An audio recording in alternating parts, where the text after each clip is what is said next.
Estoy empezando. No. Okay. Okay, thank you. Thank you very much, and good morning to the brave audience that we have them at 9 a.m. here in beautiful Oslo. Thank you for joining us, and thank you for those that are online. And I know that Chris Painter is online. He's very brave. It's like 3 or 2 a.m. in Washington, D.C. Thank you, Chris, for that. So this is an open forum about cyber defense and artificial intelligence in developing economies. My name is Olga Cavalli. I am the Dean of the National Defense Faculty of Argentina that depends and it's managed by the Ministry of Defense in Argentina. And I'm also the director of the South School of Internet Governance that has been organized since 2009 and organized in several countries in the Americas, with its 17th edition this year in beautiful Mexico City. So let me first introduce my dear colleagues and friends here in the panel. We will have José Cepeda. He's a European parliamentarian from Spain. Unfortunately, he couldn't come to Oslo for this meeting, and he was conflicted with his agenda, but he has sent us a nice video in Spanish, but it has captions in English. We have my dear friend Ram Moham. He is the Chief Strategy Officer of Identity Digital and a former ICANN board member, and you're the chair of the Security and Stability Advisory Committee of ICANN, right? That's correct. So you're a very, very powerful person in the panel.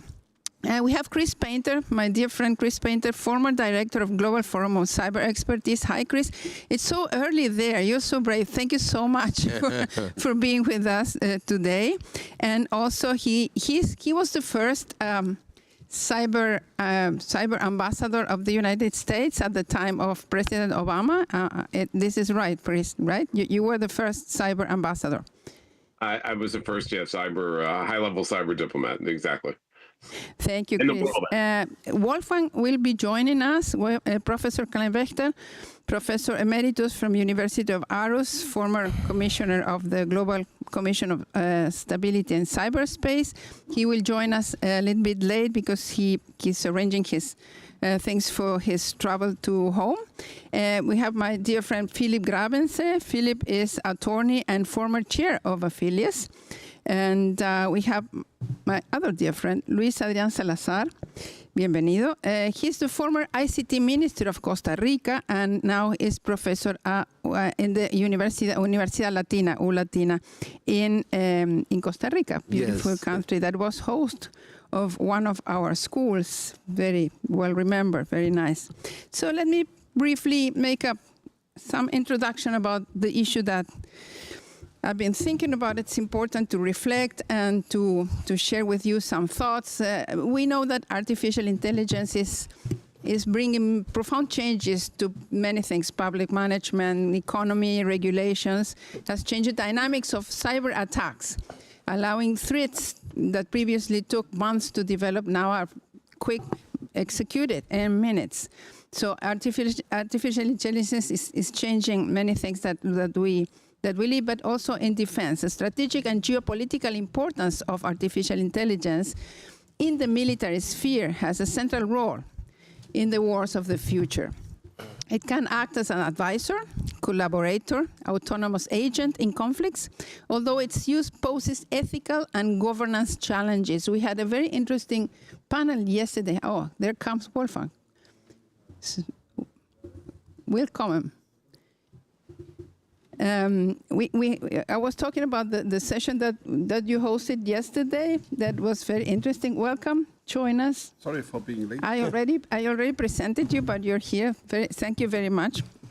And we were talking yesterday about autonomous weapons and how artificial intelligence is changing also that landscape. Will transform warfare by increasing the speed, precision, and autonomy of military operations, altering geopolitical dynamics, and demanding new forms of regulation and strategic preparation. Will be a strategic factor in future wars for several reasons: speed and accuracy of decision making. All processes artificial intelligence processes large volumes of data in real time, allowing commanders to make faster and more accurate decisions than humans, accelerating the chain of command and the execution of attacks. Automation and autonomy in defense and attack system, AI can operate as an advisor, collaborator, or autonomous agent on the battlefield, controlling drones, missile defense systems, and unnamed vehicles, increasing effectiveness and reducing human exposure. Shift the global strategic balance.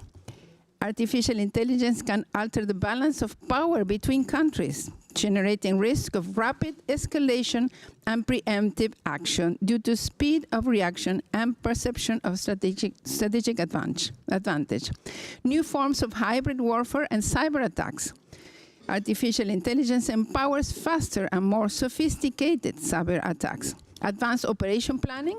It enables a simulation of tactical scenarios to optimize attacks and defense plans.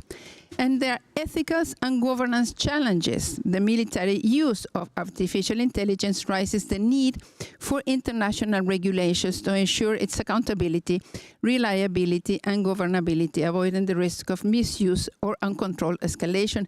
This was also discussed in the very interesting workshop that Wolfgang hosted yesterday in this same room. So the urgency of having automated response system and trained personnel is key in this new scenario. So the question is, how developing economies can face these challenges and can profit from these new advantages of artificial intelligence? So there are challenges, there are advantages. Are we creating a new divide in between countries that are very well developed in artificial intelligence and others that are lagging behind? Or maybe artificial intelligence can be used by developing economies, perhaps using them from afar online, profiting from the different systems that are online now. So first we will have a video that José Cepeda, he's a European parliamentarian from Spain, sent us. As I said before, he will not be able to be with us, not even online because he's busy, but he sent us a very nice video. The video is in Spanish, but it has captions in English. Can we show the video, please? Buenos días, es un placer poder dirigirme a los participantes de la edición del 2025 del Foro sobre la Gobernanza de Internet. En primer lugar, quiero mandar un afectuoso saludo a Olga Cavalí, el alma de todas estas jornadas, que me ha permitido además el que yo pueda estar hoy presente con todos ustedes, aunque sea de forma virtual. Lamentablemente me hubiera gustado estar allí, pero en esta ocasión saben la longitud en muchas ocasiones de mis obligaciones, pero sí que quiero agradecer la oportunidad de poder compartir con todos ustedes reflexiones e inquietudes. Del tema que nos ocupa, la inteligencia artificial, yo creo que la inteligencia artificial ya es un elemento estructural de la ciberseguridad. Está transformando los sistemas defensivos, automatizando la detección de amenazas, acortando los tiempos de respuesta y ampliando de una forma importante la cobertura de nuestra protección. Pero hay que reconocer que también amplifica las amenazas, haciéndolas más complejas, más escalables y sobre todo mucho más eficaces respecto a sus objetivos. Debido al impacto de la inteligencia artificial, entre otros motivos, en poco tiempo vamos a enfrentarnos a un panorama de ciberamenazas distinto, sin precedentes. En materia de ciberseguridad es crucial integrar tecnologías disruptivas como la IA, pero también abordar la criptografía postcuántica y proteger las infraestructuras críticas digitales. El escenario mundial lo estamos viendo, está cambiando de una forma muy importante, está fuertemente fragmentado. Y en multitud de países, lamentablemente, no existe hoy ninguna estrategia de ciberseguridad o de la utilización de la inteligencia artificial como ciberescudo, mucho menos una visión holística que nos permita mantener o explotar el potencial de ambas tecnologías conjuntamente.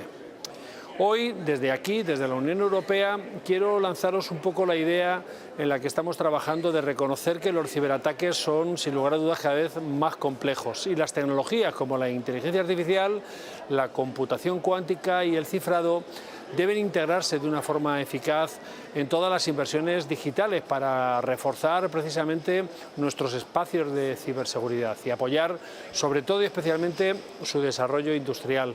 La Ley Europea de Inteligencia Artificial incluye requisitos explícitos de ciberseguridad para sistemas de alto riesgo. Estas obligaciones se entrelazan con directivas como la NIS2, el Acta de Ciberresiliencia o DORA, generando un gran entramado legislativo, pero coherente, que indica una visión política común de alineación entre la inteligencia artificial y la seguridad digital. Sin embargo, las amenazas digitales no conocen fronteras, por lo que la ciberseguridad y la protección de nuestras infraestructuras críticas deben ser una prioridad estratégica global. Para ello, es muy importante para nosotros hablar de cómo reforzar la cooperación internacional y avanzar hacia una ciberdefensa estratégica basada en sistemas centralizados, infraestructuras de seguridad compartidas o el uso de la IA también en la nube y en controles de seguridad integrados desde el diseño. Siempre hablamos del diseño y es que es muy importante, ¿no? En la Unión Europea impulsamos asociaciones globales, especialmente con socios que comparten nuestros valores. Estoy hablando de socios democráticos, ¿no? En foros multilaterales para impulsar una gobernanza global de Internet y de la ciberseguridad bajo marcos y valores compartidos. Sin embargo, no podemos olvidar la importancia de definir marcos regulatorios y en este sentido es muy importante también señalar la ausencia de una regulación internacional adecuada, ¿no?, frente al uso de la inteligencia artificial en materia de ciberseguridad. En los foros globales, como en el que estáis, es muy importante mencionar que debemos impulsar normas, estándares internacionales, porque al final es imposible regular la inteligencia artificial y su uso malicioso de una forma absolutamente aislada, ¿no? ¿Cómo crear mecanismos compartidos de solidaridad y respuesta conjunta a nivel global? Bien, empecemos por el intercambio de información. Es importantísimo hablar de este concepto, ¿no?, para generar confianza. El informe Ministro habla de un sistema de seguridad europea, por ejemplo, ¿no?, donde debemos reforzar el intercambio estructural de conocimientos especializados, buenas prácticas, formación en materia de resiliencia mutua, y para ello es necesario consolidar y ampliar todos estos espacios de colaboración, pero también dotarlos de medios. Hablamos también de invertir en proyectos concretos, ¿no?, como por ejemplo la creación de una red de centros regionales de resiliencia mutua. Es importante fomentar la colaboración internacional en investigación aplicada para crear proyectos conjuntos, entornos compartidos, ¿no?, sandbox y centros regionales de resiliencia, ¿no? Todo ello para generar precisamente esa confianza mutua de la que hablaba con anterioridad. Cuando hablamos de cooperación interregional debemos tener en cuenta que es muy importante integrar a países con menor desarrollo digital. En todos estos procesos de innovación contribuye de una forma muy importante para reducir esa brecha de capacidades y mejorar la seguridad global. Donde haya un espacio sin cubrir, será un espacio también para generar nuevas vulnerabilidades. Y en ese sentido, las organizaciones criminales siguen explotando la era digital, las lagunas legislativas y las vulnerabilidades fronterizas siguen siendo ese espacio a seguir trabajando todos de una forma conjunta. Por eso quiero destacar un poco esa necesidad, la de tener un enfoque unificado entre todos, ¿no? Este foro es muy importante porque intercambiar información entre socios nos debe conducir a cerrar esa brecha tecnológica y legislativa y reforzar la ciberseguridad y, por lo tanto, también proteger en nuestro último objetivo lo que más nos importa, que son nuestros ciudadanos.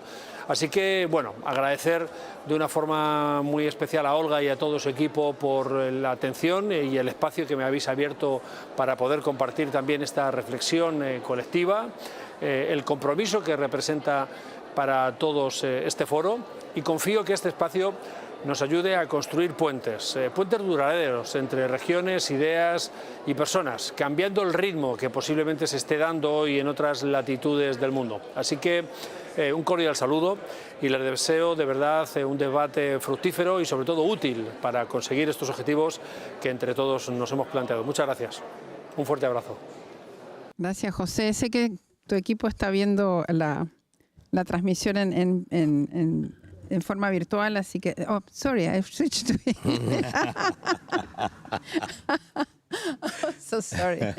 I was just thanking Jose for his very interesting video. He prompted me some questions that I will include in the comments that I want to share with other panelists. And also, I know that his team was going to follow the session online. So regards and thanks for the contribution, for taking the time of not only recording the video, but adding the script, which is important because we don't have translation in this room. And yeah, he kept prompting some new questions that I included to the panelists. I will now to switch to my dear friend Ram. You're a very important cybersecurity expert. And what does cyber defense readiness mean in the context of an emerging digital economy? And also, I would like to ask you, how you think that developing economies could profit from using artificial intelligence systems in the cloud, not having them on site, but having them virtually accessed? How do you think that could enhance the national development of strategies and use in defense? And thank you. Welcome to the Thank you, Olga. You're very kind. Look, in the context of an emerging digital economy that is being driven by AI, cyber defense readiness means having the comprehensive capability to understand, to anticipate, to prevent, detect, respond to, and rapidly recover from cyber threats that really could disrupt digital infrastructure, services, commerce, and governance. Our modern world is fundamentally built on internet connectivity. It is no longer just a convenience. It is an invisible infrastructure supporting nearly every aspect of our lives, from critical services to daily activities. Now, this new and evolving digital infrastructure is being driven by dramatic AI enhancements, and that requires a robust and adaptive defense posture. So what does that mean? Cyber defense readiness means you have to be able to enable critical services, because the internet underpins essential services. You look at healthcare, you look at financial transactions, transportation, energy grids, even emergency response today depends upon the internet to be up and running, right? And so a resilient cyber defense strategy will ensure that vital services are prioritized and that developing economies, the governments, have a clear set of priorities and a clear set of plans to keep those services operational. And that requires proactive monitoring, proactive prevention, because you cannot just react to these things. You know, you look at AI and look at national cybersecurity strategies. Countries have them. Developing economies have national cybersecurity strategies. Most of them are useless now because AI has changed the entire nature of cybersecurity, and rapid detection and response in sectors like energy or telecom or finance or healthcare, most of those sectors are still having plans that, for them, advanced cyber defense means they can respond in the cloud.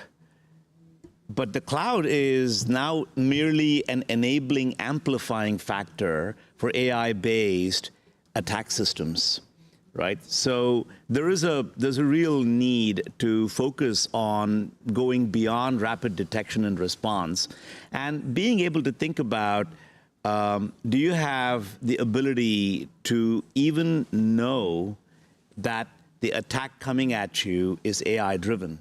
Because AI-driven systems today can masquerade as a friendly force and do it in a way that is far more superior than it used to be, you know, when you had humans doing it. You know, when humans, say another state actor was coming at you, you could find traits of, you know, those state actors. But AI-driven systems completely understand how your local language is or the dialect is, or, you know, and they can create images that look absolutely identical to your existing cyber defense capabilities, right? So it's a world where your existing cyber defense is going to be used against you. Can you find out that it's being used against you? Because that's what AI systems are capable of doing. And in the commercial world, it's already happening. You look at phish attacks that come through, they are so beautifully done right now. So sophisticated. Yeah. And it's not only the sophistication, it is individualized. It used to be that spear phishing was a one-off thing. You had to really work hard to know you're Olga Cavalli and I have to target you. Let me go look at your social media profile and try to write something special for you that'll trick you. AI agents can do that automatically and can do that, come at you in many different ways, right? So I think there is for developing economies, the problem that they have is one of, can they scale and can they adapt? Because AI-driven cyber attacks are scaling and adapting faster than ever before, and cyber defenses therefore also have to scale quickly, right? Because the volume is not the only problem anymore. It is now the quality is likely to get much better than before. And so you are moving from a brute force attack model to a targeted, focused, and very directed set of attacks. So the attack plane is changing, and the scale of it is also changing. One other thing that I want to point out is the AI and cyber defense, it's not so much about the technology. In my opinion, most of it is about the people and the processes. Developing economies are not prioritizing, or they need to prioritize creating a skilled workforce that not only has a security-first culture, but actually understand how to harness AI engines and AI systems in order to mount a cyber defense, right? So it's one thing to have the ability to detect, an AI-driven cyber attack, but it's another thing if your economy doesn't have the skill set to respond to it, then you're going to have a problem. However, if you're a developing economy and you as a government, as a university system, focus on that, it is an amazing engine of economic growth, because the number of people who actually understand these technologies and can harness these technologies is tremendously small. And if you are a developing economy that builds a strong base in your economy of having skilled people who understand, not just understand AI. We're not talking about creating prompt engineers. We're talking about, having people who can go multiple skill sets above that. That, I think, is a tremendous opportunity, right? Many years ago, there was this idea that you offshore the undifferentiated technical tasks, right? I think we're now in an era where, because of AI, you have a need for differentiated technical work, and only a few countries are going to develop the skills for it. The major economies, even in the major economies, in my opinion, I think the United States and China are well ahead of most other major economies. But the advantage here for a developing economy is it's primarily about knowledge and skills. If you develop that, you could actually leapfrog other developed economies and become a real force in cyber defense readiness. Thank you, Ram. Just leapfrog concept just came to my mind when you were saying that, because sometimes when you just start from behind, but you can profit from the development of certain technologies, maybe you can capture them. So you think that human resources and training of human resources could be the key to have some value at the national level, even in countries that have other problems? What happens in developing economies is priorities sometimes capture the attention of everyone, and these problems that seem to be from other developing economies or other places are lagging behind. But then when something happens, when an attack happens, you realize that it was important to have trained people. So maybe training could be the key to solve this, a group of trained human resources. Yeah, look, the pervasive problem is that proactive preparedness is not very attractive, doesn't attract funding, and is not sexy, right? What is more interesting is there's a huge problem, and then you rally people, you put out a fire, and nations' leaders then get on TV and get a lot of attention because they are directing the cyber defense at that point, right? But if you invest the time in training a skilled workforce, you ought to be able to anticipate these problems. And then you'll find other countries coming to you, asking you for help, and that's going to develop your local economy. Oh, fantastic. Thank you. Thank you very much. I would like now to move to Chris Painter. Chris, thank you again for being so early in, what time is it, 2 a.m., 3 a.m.? You're an expert in cyber diplomacy and international relations, which are the international and regional debates, spaces and fora where these issues are being discussed. And also you were involved in several training capacity building in your role in the Global Forum of Cyber Expertise. How do you see this evolving? And we were talking about this in the workshop yesterday, these different spaces where this is debated and the difficulties of having international rules or treaties to help countries to have some rules. And thank you again for being so early up with us. Happy to join you, even though it's 3:30 in the morning here, but it's very nice to be with you all there. I wish I was there. It's very hot in DC, or will be this today when the day starts.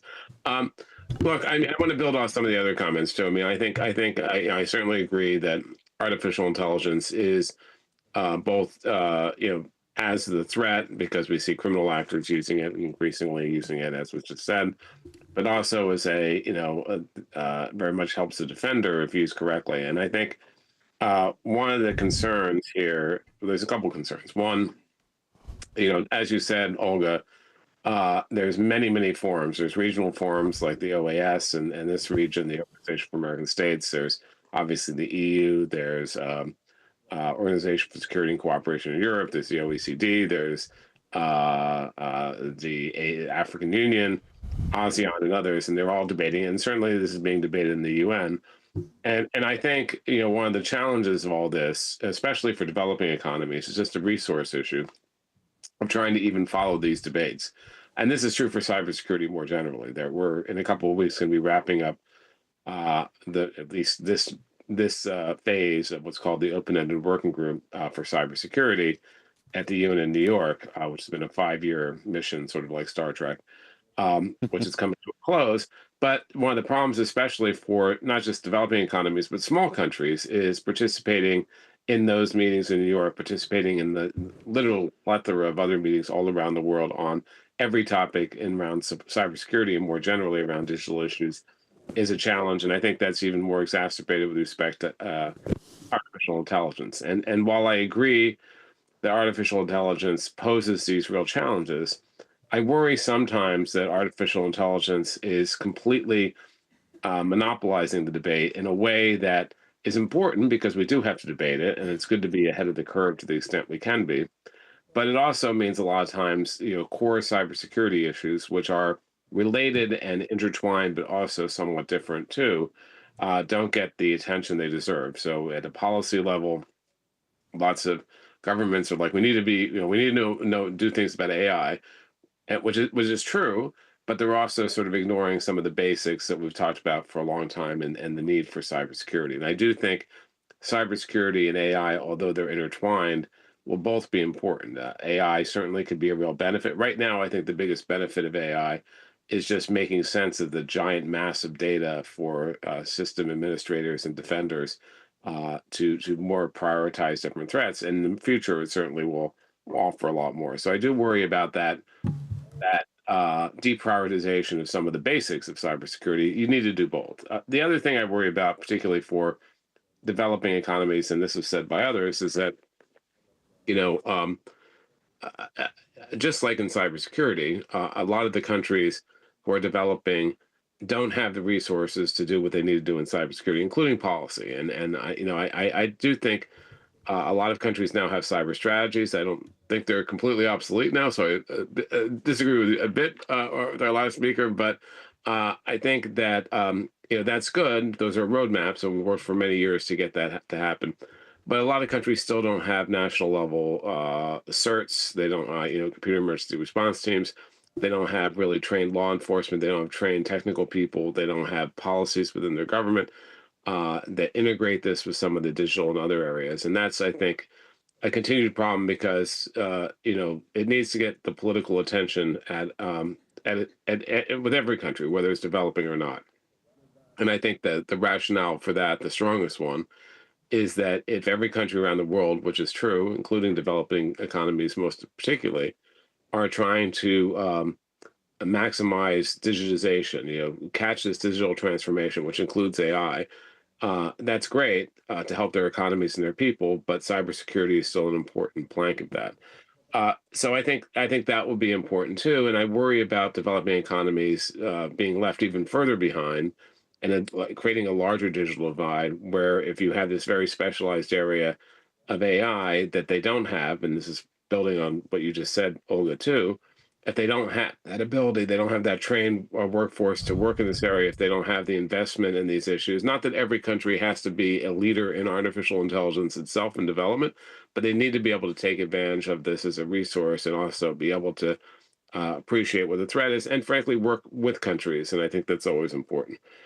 So, on that, looking at that kind of framework, I think there's a lot of things we need to do, both in international and regional forums, but also most importantly around capacity building to help address this issue and not wait till the end. So, as I said, I think there's training. I think others have talked about training, and that training is both at a technical level, so people understand the technology and how to use it, but it's also at the policy level so that diplomats and others can debate these issues in these different forums intelligently and really, I think this is not just a debate for, it's clearly not just a debate for the large countries, it's a debate for every country as we move forward. So I think that's important. The Global Forum on Cyber Expertise, which has been around now almost, actually exactly 10 years, has expanded significantly, having over 225, I think, members and partners around the world in every region of the world. And one of the, it has several working groups on national strategies, on incident response, on cybercrime. But most recently, in about the last year, there was a working group added on AI and emerging technologies more generally. And I think that's really important. And what that's trying to do is both coordinate and promote better capacity building around this among a multi-stakeholder community, which includes governments, private sector, and civil society. I do think this is an urgent issue for capacity building. I worry about that more generally because in the era where there's increasingly cut funding by governments and others, including the U.S., where capacity building is not being emphasized as much, that I think it causes a problem for all these countries who desperately need this help. And I think that's the number one thing I see when I go to the UN, is a lot of countries are glad to debate these issues, but really need the help, both the technical help and the policy help, and the training help. And I think we can't forget that. So as I look at this, I think I think it's going to be. I suspect we'll have this debate every year for a few years now, because it's one of these evergreen things that's going to continue to evolve. But I do worry about, I love the promise of AI, but I do worry about not just the threat, but the potential of AI making it much more difficult for countries to achieve the things they need to achieve because they don't have the resources or priority to do that. And we need to address that all of us need to address it, not just now, but in the future. Thank you, Chris. I do agree with you, but I'm always optimistic, and I got the concept of leapfrog from Ram, and it was in my mind as well. So I mean, let's be positive. But I also have the fear of this this divide among different countries. I would like now to give the floor to my dear friend Wolfgang Kleinwächter.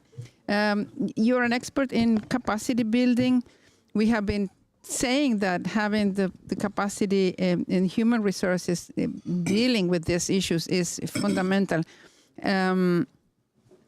How do you think this can be handled by developing countries, and also which kind of talents we should develop at the national level? Perhaps to have a group of experts.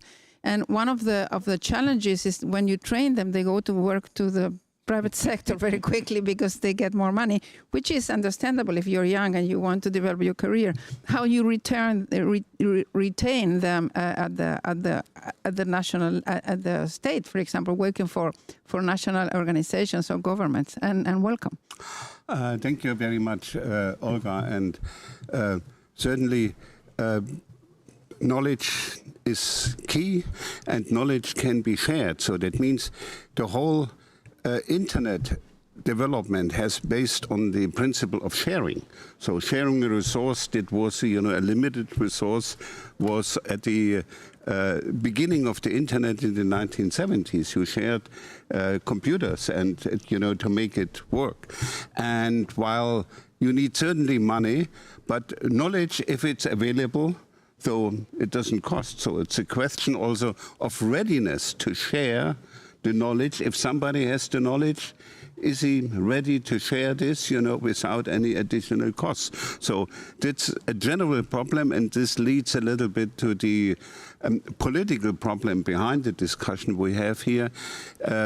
20 years ago, when this started, the driving force behind it was not internet governance, it was the digital divide.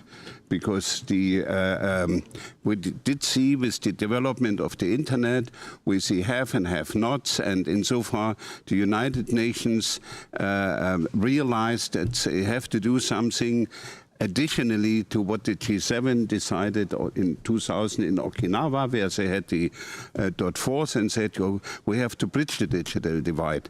The G7 called it we have to turn it into digital opportunities, from digital divide to have a positive language. Digital divide is negative.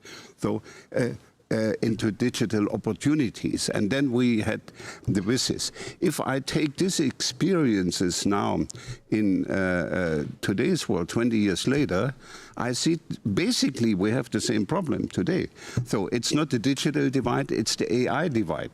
If you remember the speech by the Minister of Communication from Saudi Arabia last year in Riyadh, in the opening speech, he had made this very clear, about the AI divide, the skills divide, and all this. And insofar, 20 years of development of WSIS has moved the problem, has not solved the problem, but moved it to a higher level.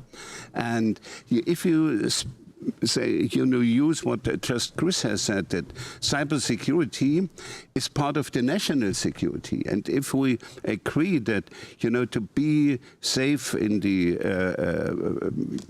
internet governance ecosystem, you need the skills and you need the knowledge, then you could argue at the end of the day, the AI divide leads to a security divide, so a security gap.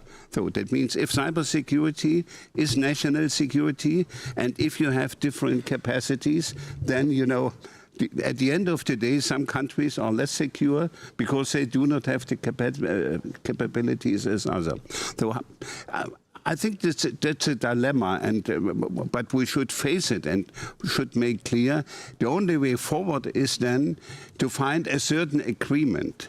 And this brings me to the question of regulation. This will be my final point. So I think the basic idea of the United Nations 80 years ago was that all states are equal. Big states, small states should have the equal rights.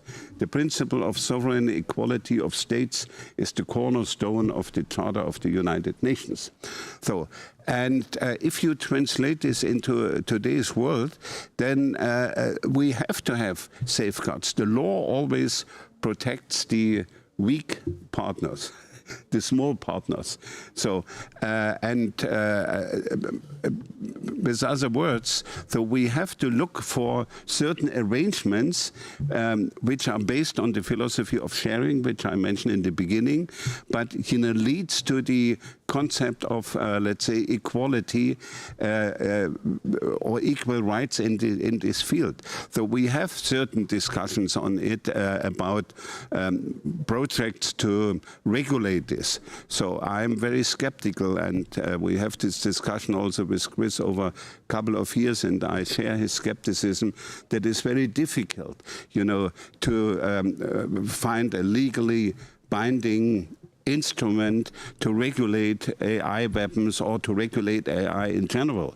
So we did see the efforts of the European Union to regulate it with this risk-based approach, and after 2 years we realized the idea was probably not so bad, but the implementation is very difficult. You have to create a big bureaucracy to identify, what is the risk application, and then to evaluate this. We did see the efforts in the Council of Europe, where they have now a legally binding convention to, respect human rights if you develop AI. This is also helpful, but it has to be seen, how this works in practice. If it comes to defense and weapon systems, we have since 10 years negotiations on a less autonomous weapon system, where even after 10 years we have no clear definition what it is. So we feel, everybody feels it, that something has to be done. We cannot delegate the question of life or death to a machine. So I think the human control is in the center, but how you organize the human control. If you get, as a soldier, a recommendation from a computer and says, now you have to push the button, certainly there is human control, and there's a human in between, but what you can do in a difficult situation. So finally, human control is a good concept, but in reality, in a battle situation, it's very difficult to have this reflection about, is this the right recommendation which comes from the computer? Should I stop here or not? I think we have similar situation in the history of nuclear weapons. We all know this story from Mr. Pavlov when he was in the submarine and said, this is the wrong information. I should not push the button. So he avoided the nuclear war. It was in the early 1980s. I think a lot of people will remember this story. So insofern, debate, discussion, driven by the spirit of sharing, driven by the spirit of equal rights for everybody, is for the time being the way forward. Probably the next generation has better ideas, so let's wait for the next generation. Thank you. Thanks to you. Yeah, I'm always optimistic, especially in younger generations. And the challenge is there. But when we talk about it, there are some ideas that come up, and we can think about possible ways of not solving all the problems, but address them somehow. Thank you very much, Wolfgang. Very, very interesting, as usual, your interventions. Philippe, you're an attorney, and also you have been leader of very important technology companies, especially related with the internet. Which policies do you think that governments and development countries should develop in order to harness all this potential AI and also the challenges of AI? We have seen that it's not easy. They have, as Chris and Wolfgang already mentioned, they have been years discussing about cybersecurity, international treaties, and it's very difficult. But how do you think this could be addressed or handled by policies? How those policies could be developed? Thank you, Olga. I think, this session, follows up on the session we had in Riyadh, and I think we all agreed that the bottleneck is really human capacity and human resources. We all agreed on that. And I think, in this session, I pointed out, and in agreement with everyone, so what can governments and what can policy do? I think to create environment and create funding, very simple, to develop those human resources and makes it attractive for those human resources to get developed and to grow in the country.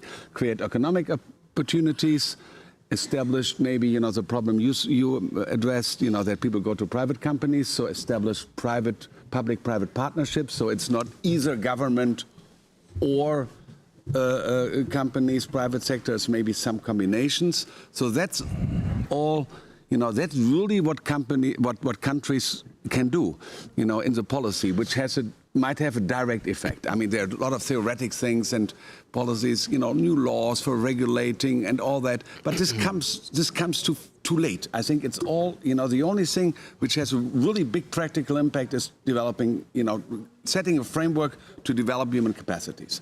Now artificial intelligence comes, that's new.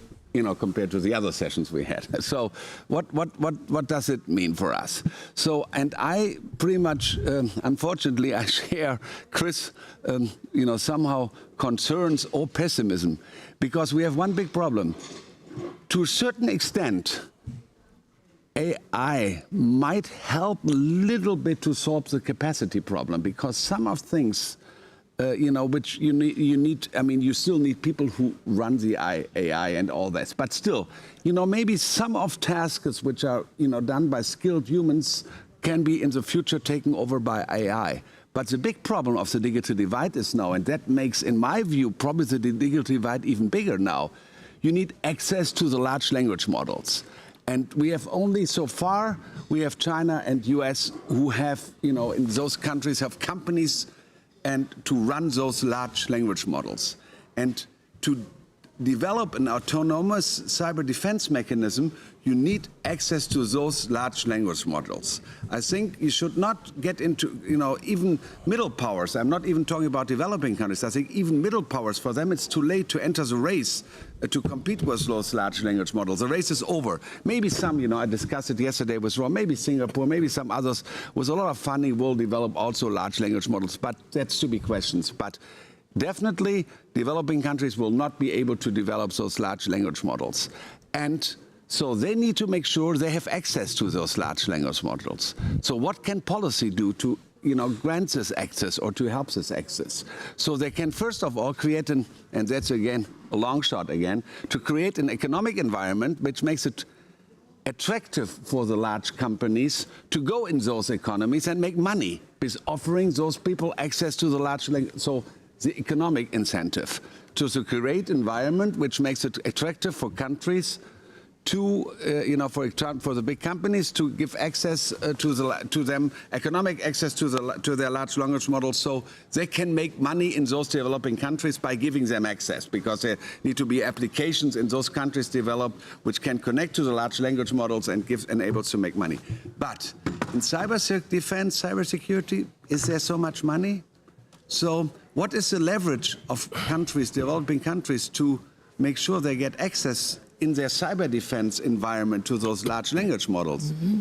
And I believe they have to, and this is, I know this is not very popular, but this is the real world now, and they have to cut deals. So their foreign policy have to be fast to cutting deals, offer, and it's probably, as per now, the US or China, offer them deals, strategic advantages, trade in something with those nations and with those companies, that they, trade something, cut deals with them, so they grant them access to their large language models. Because the US has more funding. In the US, as more funding goes, government funding goes into the large language models, the less inclined, the US government will be to share those merits of their large language models if they don't get something in return. So I think, you know, this is, as sad as this might be, you don't have time for many conferences. You have time for this whole framework. You have to be fast now on foreign policy, and because it's not a matter of years, you know, it develops so fast. So you need access right now, and you need grant access right now. So foreign policy has to cut deals and make sure they're in a position that is attractive for the very countries they talk to, that this grants them access to their to their artificial intelligence capacities. And that's, you know, my suggestion. And if this is not, if they don't cut, and it's already, the digital divide is much bigger than, I think, probably than ever, with 2 countries having those large language models, and everyone in the world depends on them. But because how can you fight a cyber attack which comes out of a large language model if you don't defend it out of one of the comparable or maybe even out of the same model, right? You have no chance. So that's what the situation is right now. And let's see how it goes. Let's see how it goes. Very good ideas. And based on knowledge sharing and information sharing, that's some concept that has been addressed by several of you. And now I would like to go to my new friend, Luis Adrian Salazar. We were friends from, I don't know if we met in Costa Rica. I don't know. I think that someday we met. I feel that we are longtime friends, but I have just met. This is the most important thing. Yeah, that's you feel that thing. we have a lot of time to be friends. He was the former ICT minister of Costa Rica, and now is a professor at a very dear university for us, Universidad Latina. And Luis, Costa Rica is a country without army. What happens if you have attack to the country? How do you define or do you defend? Because it's a new way of attacking countries, like with technology. How you see that situation? How did you handle the big ransom that you experienced some years ago? And thank you. We abolished the army since 1948. And we don't use never the word army because it's not part of our ideology by a country. However, in 22, we received a fatal attack, a cyber attack, which affect the financial area, the security, the social security area, the hospitals, and we realized that we had to do something. I recognize that since this year, and we'll be in a very interesting point of the government history, because the last government was in the last 2 weeks, and the next government started 2 weeks late. So it was very chaotic. However, I recognize to the current government all the effort in order to improve the CECIR, to improve the capacity to work with other countries, because my colleagues had talking about one thing that is, for me, the most important thing in this area, and this is the understanding. Sometimes the governments don't understand what is happening now. And when I talk about that, it's about the digital world, because I am an engineer. However, I am former minister of science, technology, and telecommunication in Costa Rica. And when we go to the government, to the different areas of the government, to talk about that you require budget, research, people, technology, for improve the life of the people, because there are where we forget what is the mean, what is the principle that my colleague talked about, sharing, about to work together, that we forget. And my opinion is that at this time, the cyber diplomacy is a way to collaborate, to cooperate, to try to understand the scale, scope, and speed that the technology are changing.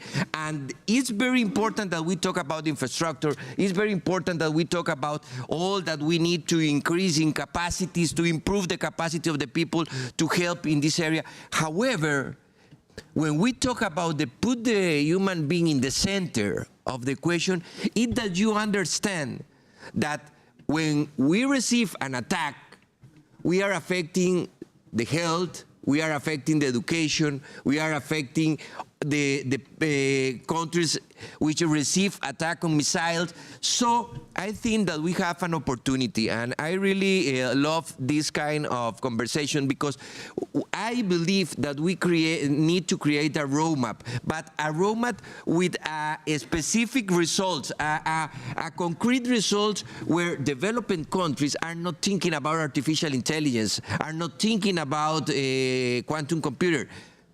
They are thinking about how to reduce the poverty, how to increase the access to the water. So when we combine the real world, the human needs with the technology, you find the real goals and real principles that we have to are working, or that we must to work for solvent. For finish, I think that we must to create a group in order to talk about this specific thing, because when you try to translate from the politic word and politic language to the technical, are a gap. And the most risk thing is that we have a gap, or a gap of gaps. We have a lot of gaps.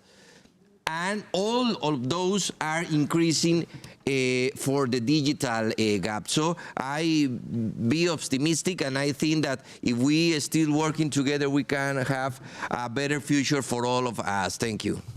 Thank you all very much. We are running out of time. We have 2 minutes. Thank you. Thank you very much.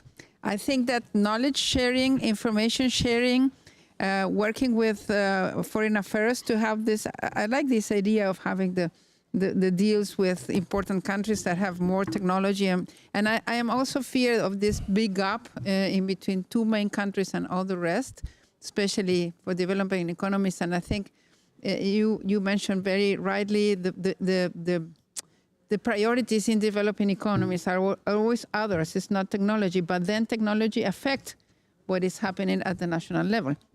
So thank you all very much. Thank you, Chris, for being so early up with us, and I hope to meet you somewhere in the world in the near future. Thank you very much. Thank you, Philippe. Thank you, Ram. Thank you, Luis. Thank you, Wolfgang. And thank you, Karina, for being my remote moderator. Apologies for the audience. We don't have much time. And I ask you a big applause for our dear colleagues.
Good morning, everyone.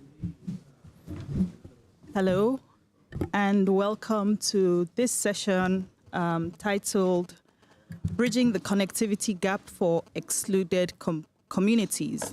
My name is Nena Paul Ugochukwu, and I'm the Chief Operating Officer at Paradigm Initiative, which is a non-profit dedicated to the promotion of digital inclusion and digital rights in Africa and the Global South. I'm honored today to guide today's conversation on a challenge that sits at the intersection of infrastructure, equity, and human rights, asking the question, how do we ensure meaningful, affordable, and inclusive connectivity for all? While internet access has significantly expanded globally, millions remain unconnected, particularly in rural, remote, and underserved regions. Bridging the last-mile connectivity gap is crucial for ensuring digital inclusion and achieving meaningful connectivity and access for all.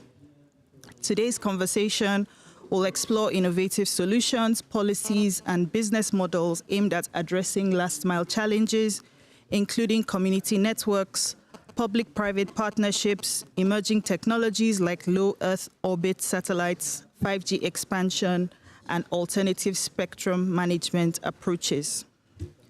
So this session aims to generate actionable insights to inform global internet governance discussions, ensuring that unserved and underserved populations equitably benefit from the digital economy and essential online services. So today, to have this conversation and to bring it all together, I have with me, starting from the far left, Chris Locke, EVP and MD, Internet Society Foundation, who has spent decades building digital economies with GSMA Mobile for Development and Caribou Digital. I have on my immediate left, Tobekile Matimbe, Senior Manager, Partnerships and Engagements for Paradigm Initiative, and also an expert in human rights-based advocacy. I also have with me Onika Makwakwa, Executive Director, Global Digital Inclusion Partnership. She has worked for 25 years driving gender and equity-focused policy. And I also have with me Christian Leon Coronado, the Executive Director of Internet Bolivia. So today online, I also have my colleague, Sani Suleiman, who will be moderating and will be gathering questions and comments during plenary at the end of the panel discussion. So welcome once again, and I think we will dive right in and go for it, as my colleague always says. So I'll start the conversation today with Chris. So drawing from your leadership and your background in building digital economies, how can emerging technologies, like I mentioned, the low Earth orbit satellites and 5G, be leveraged to bridge the connectivity gap in a sustainable way? Thank you, and thank you for inviting me to the panel. It's lovely to be here. We are relatively agnostic at the Internet Society about what connectivity platforms people use to connect remote communities and the work we do with our community-led connectivity program. We have programs around the world that use a wide variety of platforms, whether it's fiber, whether it's LEOs, whether it's mobile. But what we have seen increasingly in the work that we do is how LEOs in particular can really help bridge remote communities for blindingly obvious reasons, in that, having satellites allows us to get connectivity to communities that otherwise would not be covered by fiber platforms or not be covered by mobile platforms. And we're seeing that increasingly, particularly in some island states. There's a very strong focus in the new 5-year strategy for the Internet Society on connecting small island states. And what we've seen, particularly in the Pacific region, is that satellite is increasingly becoming the norm for connectivity and is helping connect remote islands in exciting new ways. So indeed, in some cases, we're seeing communities and islands where Starlink is becoming the largest ISP in the island, and actually the majority of internet is coming over satellite platforms. So there are huge opportunities for the way that LEOs can work. And as more are launched and the prices come down, it becomes more affordable. Sustainability, though, we think is still an issue. And sustainability comes from two different areas. Firstly, obviously, is price. We're still in the very early stages of LEO internet. And not only is the price initially expensive, but also we're increasingly seeing that as the networks become clogged, that prices sometimes are quite dynamic based on demand. So having coverage from a LEO constellation, having coverage from a LEO provider can absolutely provide connectivity to a remote area. But if the pricing is again unstable, and if, as we are seeing at the moment in some African cities with Starlink, where they're pretty much booked out in terms of connectivity and availability, then the sustainability issues around price are going to be significant. But also that level of service and that the contention ratios that you get from LEOs mean that delivering the demand that the market has is always going to be an issue as well. So there are opportunities with LEOs, and certainly when we work in some of our most remote areas, it is the most effective way of bringing internet to people. But the cost issues and the sustainability are going to be there. 5G shows promise, and a lot of fixed wireless 5G is really showing that it can be an alternative to fiber in many areas. But again, some of the cost issues are there. So certainly around spectrum, we are seeing some very interesting moves from regulators to try and make spectrum available to very local solutions for 5G. And if we can break out of that national 5G level licensing, and in the same way we have with Wi-Fi and community network licenses, look at having 5G licenses that can serve local communities at a very micro level, then we can reduce some of the costs of offering 5G spectrum to community networks and for community usage. But there's still the density issue. There is a real need for 5G masts to have a very strong physical density to achieve the highest throughput through the bandwidth. And that does mean that even though there are a lot of open source solutions out there now to be able to manage your own local 5G network, the density in terms of the infrastructure is still significant. So I think they're both very exciting ways for us to break out of what's been the norm in terms of how we're bringing internet to communities. They're both very exciting ways not only of bridging the divide to rural populations and remote populations, but also if we can get the licensing right, particularly around the spectrum, to make sure that communities can own the spectrum and use the spectrum in the way that makes sense for them, then there is a sustainability and an autonomy that will come from some of these solutions. But at the moment, we're really still in the early stages, and the pricing issues and the regulatory issues are still to be solved. Thank you, Chris. And I love that you've touched on some of the lessons, I think, that you're already learning in implementing these solutions and talking about sustainability and the regulatory frameworks. So with ISOC Foundation, how do you evaluate, talking about sustainability, how do you evaluate the impact, and are there specific examples you can give with some of the lessons that you have shared that, can show how they can be replicated, across these local communities, because you specifically mentioned communities in Africa. Are there any specific examples? How are you evaluating? What are the lessons? And then how can those be replicated? Yeah, the evaluation for us starts before the program begins. So we have a very good community readiness toolkit that we use when we're working on a potential project. And what we do with that toolkit is not only evaluate the technological solution, but as is implied in the title, we evaluate the community. We're trying to understand who is going to be leading this for the community. What is the governance structure and the support structure within the community for, is it a school? Is it a local organization? Who is going to be owning and maintaining the network? And then, how can we provide training to support them, not only just in the crimping of the wires, but also then in understanding what sustainability looks like. On a panel I was on yesterday when we were looking at kind of innovative financing in this space, we were talking about the need when we develop community networks to develop them with business training as well as with technology training.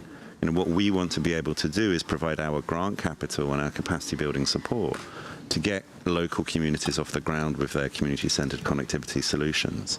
The next phase after that shouldn't be another grant. The next phase should be that there is real sustainability in that community network because they're able to build a pricing model that allows them to kind of cover the costs of the community. Often with schools, that's where schools can sell connectivity to the local community via voucher systems or whatever system works and support that out. But what we like to see in our community readiness toolkit is that the technology solution is there that's fit for that particular need, whatever the geographic need of that community is. But then from a business model perspective, that you're building a community network that is sustainable because it actually meets the needs of the community, can be managed by the community, and is economically sustainable as well. Thank you, Chris. My takeaways from there is to be creative around how we around regulation, around licensing, and focusing also on building capacities of the community networks, ensuring that they are ready to manage these networks themselves and keep them sustainable. Thank you very much. So moving from connectivity and more to access, and meaningful access, I'll come to you, Onika. So drawing from your leadership of the GDIP, what evidence-based policy and regulatory frameworks can best improve affordability and inclusion and support last mile community initiatives such as the ones that Chris has given us examples of? Great. Thank you so much for that question, and thanks for inviting us to this panel. It's always wonderful when we come to IGF and talk about these things, to also have a partner like Internet Society that's actually on the implementation side of making sure that some of these ideas have an opportunity to be tested out in communities. So in terms of, focusing on this last mile connectivity initiatives that are affordable and accessible to everyone, it's really important for us to continue to support policy frameworks that are people-centered at first, and that are designed through a lens of equity, human rights, and accountability. Because when we look at who is not connected at the moment, those tend to be the population that stands to benefit the most out of being connected when we talk about transformative qualities of connectivity. So the first thing that I would say is that we need to prioritize universal affordable access as a right. We need governments to embed digital access in development policies and frameworks, and in the rights framework as well, treating connectivity as a public good and not just a nice to have, a luxurious thing.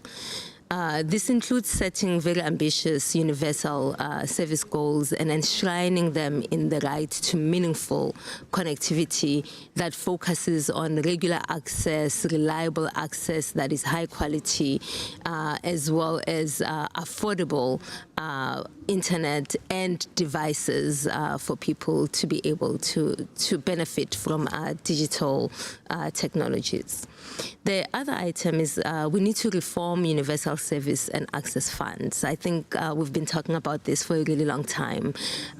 It is quite evident, and we've done quite an audit a few years ago looking at universal service and access fund, how they're deployed, how effective they are, and it's quite clear that regulators should open, that countries should continue to utilize universal service access funds in a lot better way, perhaps even being open to addressing some of the demand side issues of connectivity, like digital skills and affordable devices. So it's not all just about infrastructure, but beginning to address the user, demand side aspects of that as well.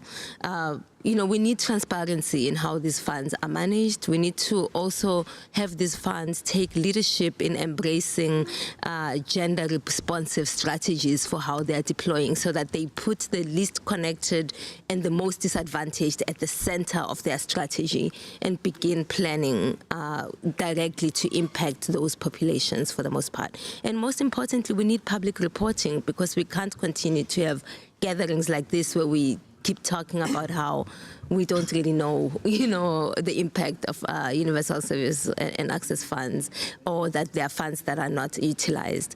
And, enabling community networks and innovative models, regulators need to open up spectrum, and that's beginning to happen, as we see with some of the work that Internet Society organizations have been doing around community networks and funding connectivity, community-based initiatives. And one of the things that's really key that Chris mentioned in, training for business and for technical skills, we need to be open to different financial models for connecting everyone.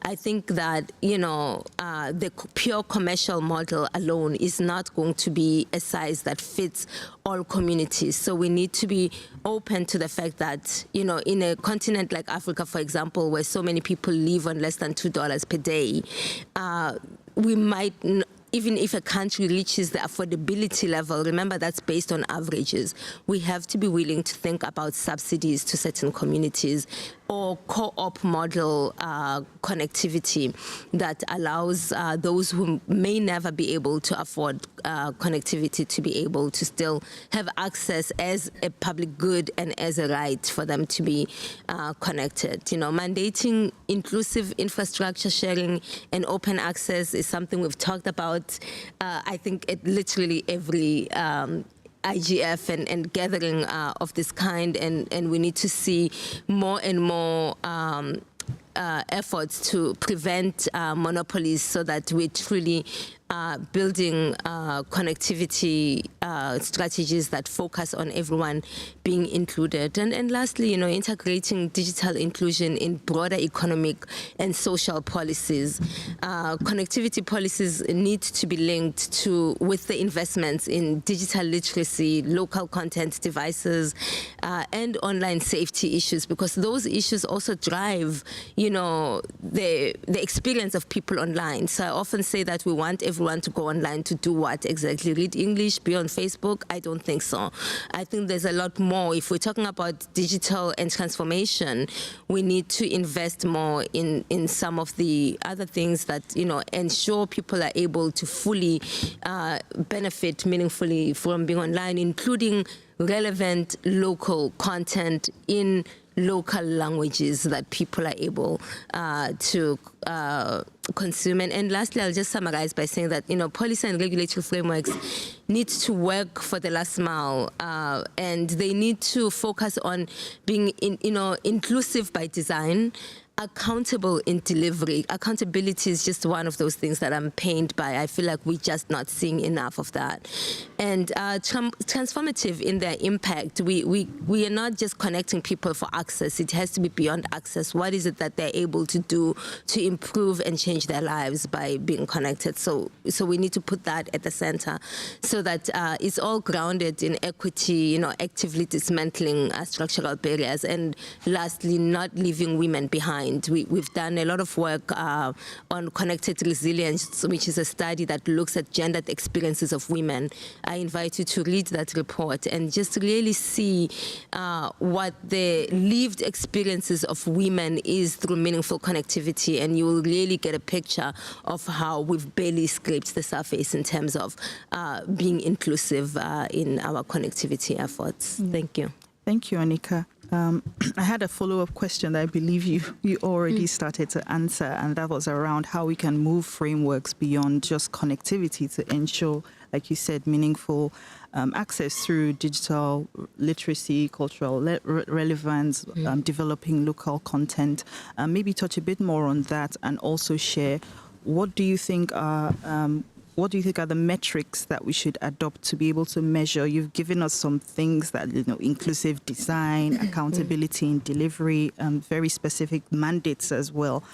How would we know that we have gotten there? What are the metrics? How would we measure that? Yes, a great question, actually. So it's really important that we measure what we want to see impact in, right? So we are still struggling at just having data that's segregated even by gender, believe it or not. In 2025, we are not collecting gender disaggregated data. We are not collecting data that's disaggregated by income levels. And we learned this when we used to do the affordability index report, because, a lot of these indices rely on national averages. So if you take a country, for example, like South Africa, and you measure it on affordability based on the 1 gig for no more than 2% of household income, the country actually comes out as being quite affordable, right? However, when you take the population, because South Africa is a country where more than 50% of the population lives on less than half the average GNI. So when you take the population and you splice it by income quantiles, you realize that it's only the top 20% that's actually affording the access. But the bottom, 60 to 80% is barely affording. In fact, the bottom 20% is spending anywhere from 20 to 60% of average monthly income for that connectivity. So it's really important that we invest in segregated data and really and truly get to understand what it is that we are measuring. If you don't measure it, it just really truly does not exist, right? And we've got these incredible instruments like your National Broadband Plan that can be mute. In fact, if you take a lot of national broadband plans and just do a word search of women, you'll maybe find one or two, but no real measurement of how, are we going to know we've actually succeeded? Is it, 10% of the women, 30% of the women? We just have not been clear. So we've got an opportunity to make sure that our instruments that we measure our connectivity, our gaps with, are very clear and articulate on, how we are, on what that target and that goal is. Is it 40% of the unconnected? What percentage of that is women, and what percentage is rural? We know women are also not a monolithic group. So really getting into all those intersections of how we are connecting people is really important. But also moving away from measuring on basic connectivity. I'm a big advocate of us raising the standards. At the global level, the standard of a connected person is someone who uses the internet once every 3 months is so underwhelming that we need to just really, I think those of us also who are going to WSIS need to really talk a lot about how that standard needs to improve. Meaningful connectivity is about daily access, especially when we are talking about the age of artificial intelligence and the things that, we want to do in terms of digitization of public services. Daily access, unlimited access, 4G speed at minimum, if we truly want people to do the kinds of things that, we are promising them for transformation. Because the truth is we need to stop having poor policies for poor people, poor phones for poor people. Poor people also want the nice phones. So let's work on real device affordability strategies, not device financing. There's a big difference between you can afford a phone over 3 months and you can afford a phone now, so we need to, I feel like we really have not started to do the work in terms of driving affordability, in terms of making sure that there's rich and relevant content. Predominant content in Africa, for example, is still very much in English, which is not a majority language for most of our population. So, I think, looking at all of the instruments that we have, including our digital development policies in general, to see how are they explicit about, the kind of vision that we've set for ourselves, the goals, the targets, and reviewing those on an annual basis, on every 2 years, and revising them when there's a need to. It's okay for us to say, we've tried this, it didn't work, let's try something different. Thank you. Thank you so much, Anika, and for emphasizing that we do have an opportunity to be clear with the intersecting connectivity goals to achieve regular, high quality, and affordable access. I'll come to you now, Tobekile. You lead PIN's advocacy and our partnership building efforts. So in what role do you do public-private partnerships, excuse me, and community-driven models play in ensuring access to the internet? Thank you so much, Nena, for talking about public-private partnerships and obviously access to the internet for our communities. I think we've already begun to, unpack community-centered connectivity initiatives and how they are important. And when we're looking at it from the perspective of those initiatives, it is clear that it's a multi-stakeholder approach. It's all hands on deck in terms of laying out what is important, what should be there for meaningful connectivity. I need to highlight the importance of obviously a relevant and an appropriate regulatory environment that ensures that connectivity and meaningful connectivity is reached and attained, especially for excluded communities. And this is something at the heart of our work at Paradigm Initiative, focusing on those who are underserved in rural communities. And a research from ITU last year, presented that at least 38% of the African population is online. The digital divide is not something that has, been eradicated at this point. Even as we look at attainment of the Sustainable Development Goals, we still have a big gap that is there, and we are now even moving away from just connectivity, but saying there should be meaningful connectivity, and what does that mean for collaboration and putting all hands on deck in terms of ensuring that this is a reality for our communities.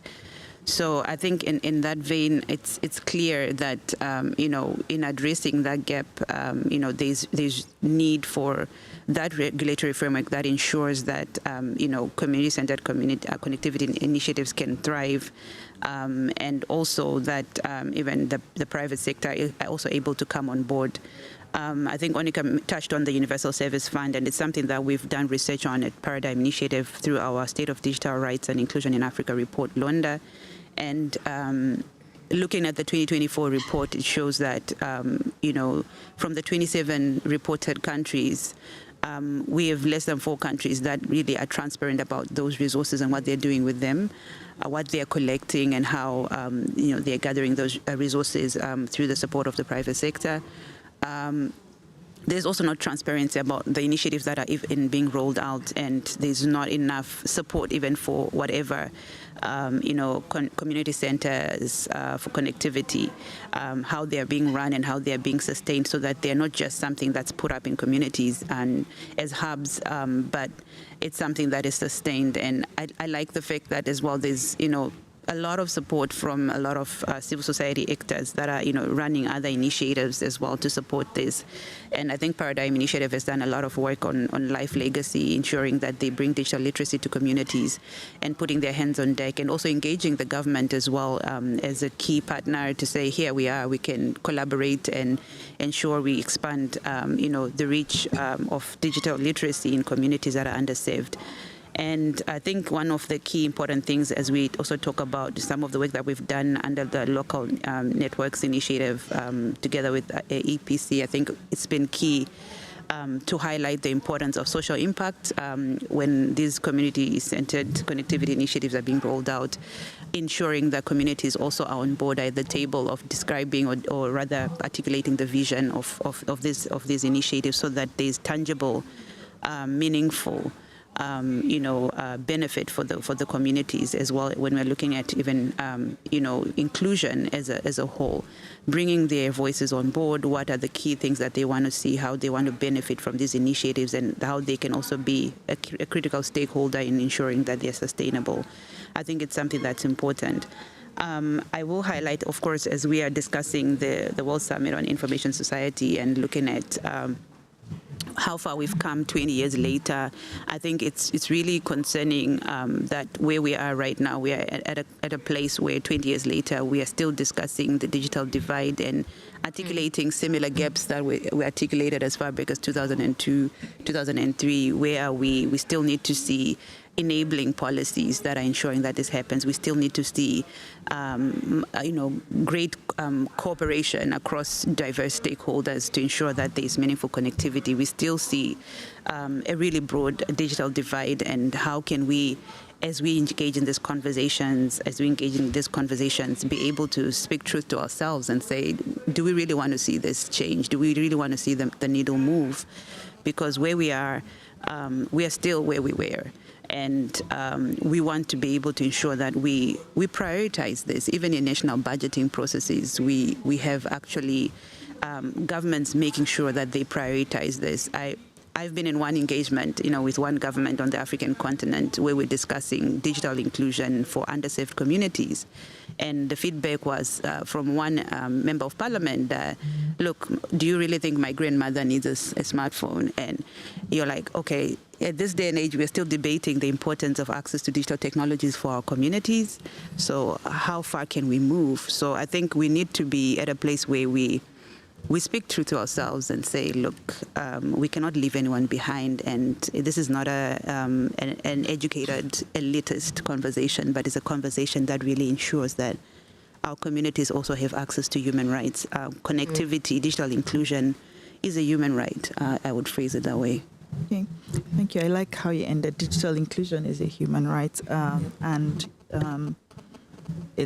emphasizing how important it is to prioritize digital inclusion for unserved and underserved communities, and also the need for more transparency, even echoing what Onika said earlier as well, in implementation of these initiatives, especially the Universal Services Fund and community initiatives, because I believe also that transparency fosters trust. It makes building of these public-private partnerships even stronger. So thank you, Tobekile. I'll come to you now, Christian. Thank you for being here today. So looking ahead to 2030, now we've been saying set goals. What do we want to see? What do we want to achieve? And having, advised governments on digital rights, what innovation, be it technological or policy-based, has the potential to make today's digital divide obsolete? And how can we prepare for that future now? All right.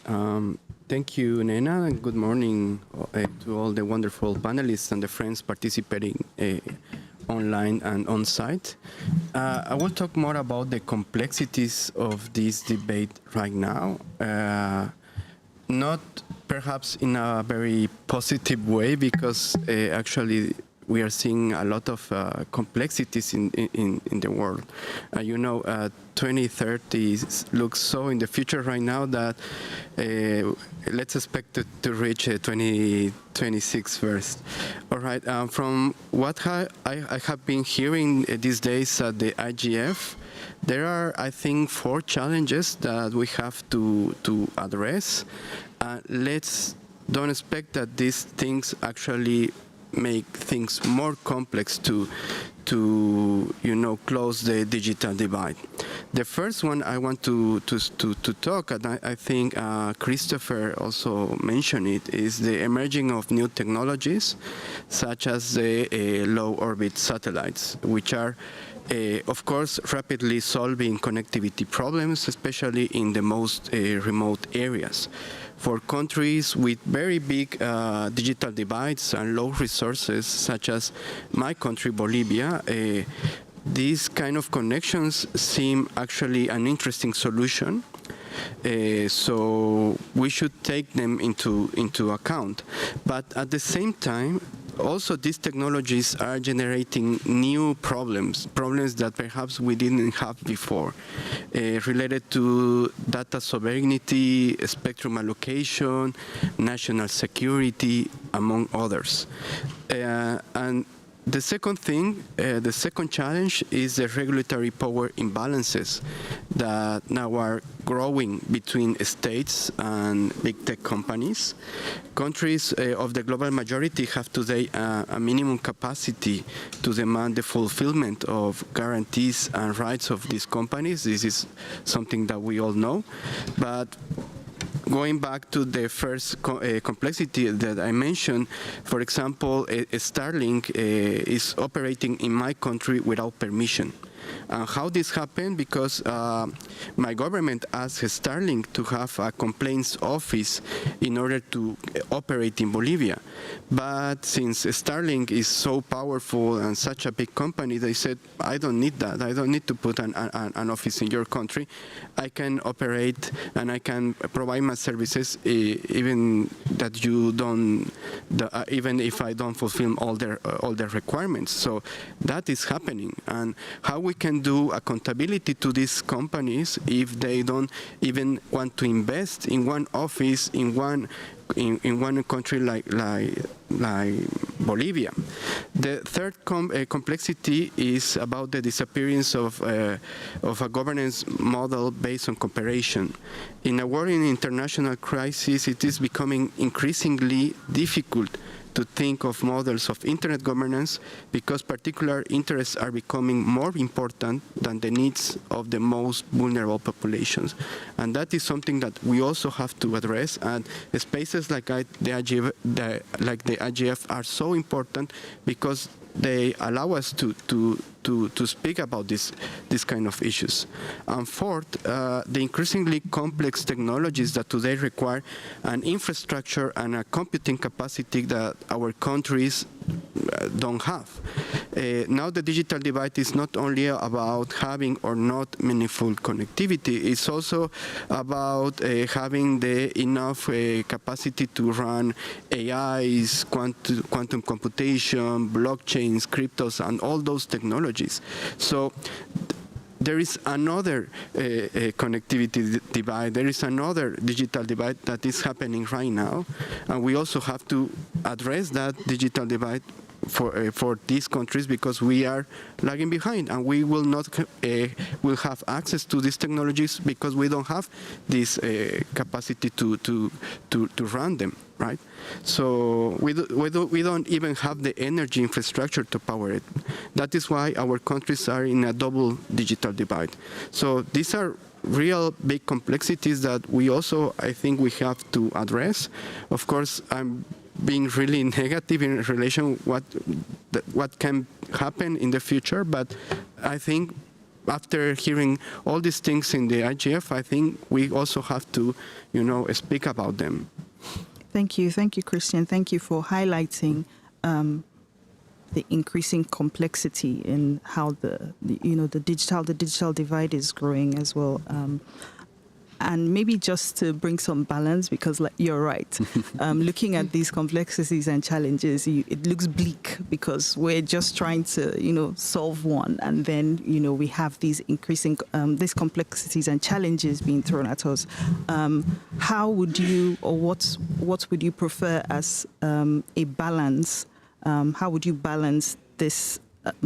I like the example you gave about Starlink and Bolivia, and also about how its new problems are coming up in terms of national security, data sovereignty, other digital rights issues. So how can we balance investment in infrastructure and ensuring that we have connectivity with the necessary investments in rights protection mechanisms for communities and for countries as well? Okay. I agree with everything that Onika said. I think that is the way.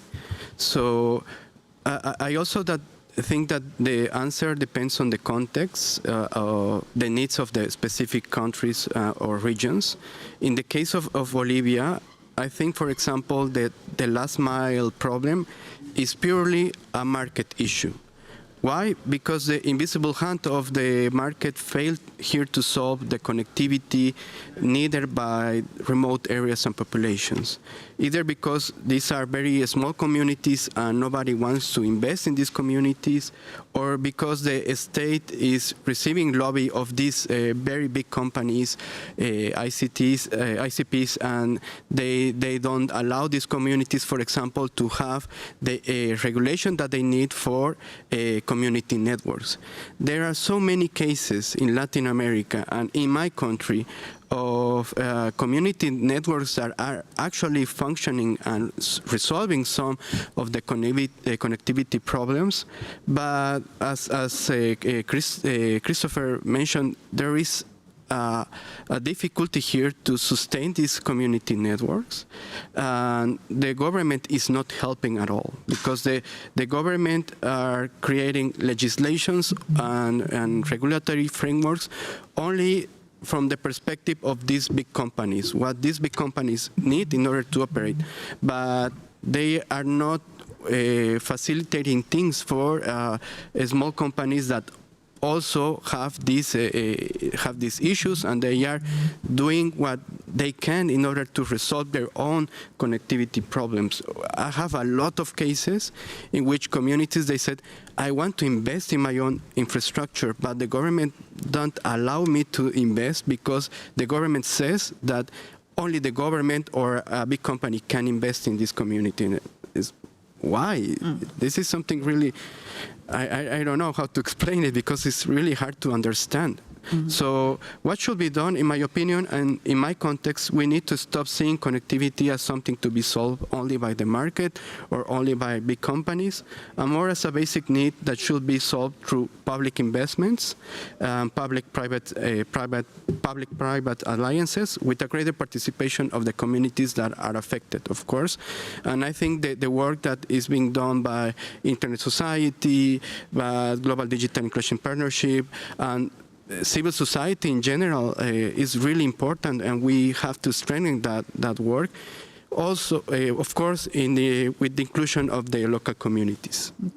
Thank you, Christian. My takeaway from your preferred solutions is they should be context-informed and people-focused.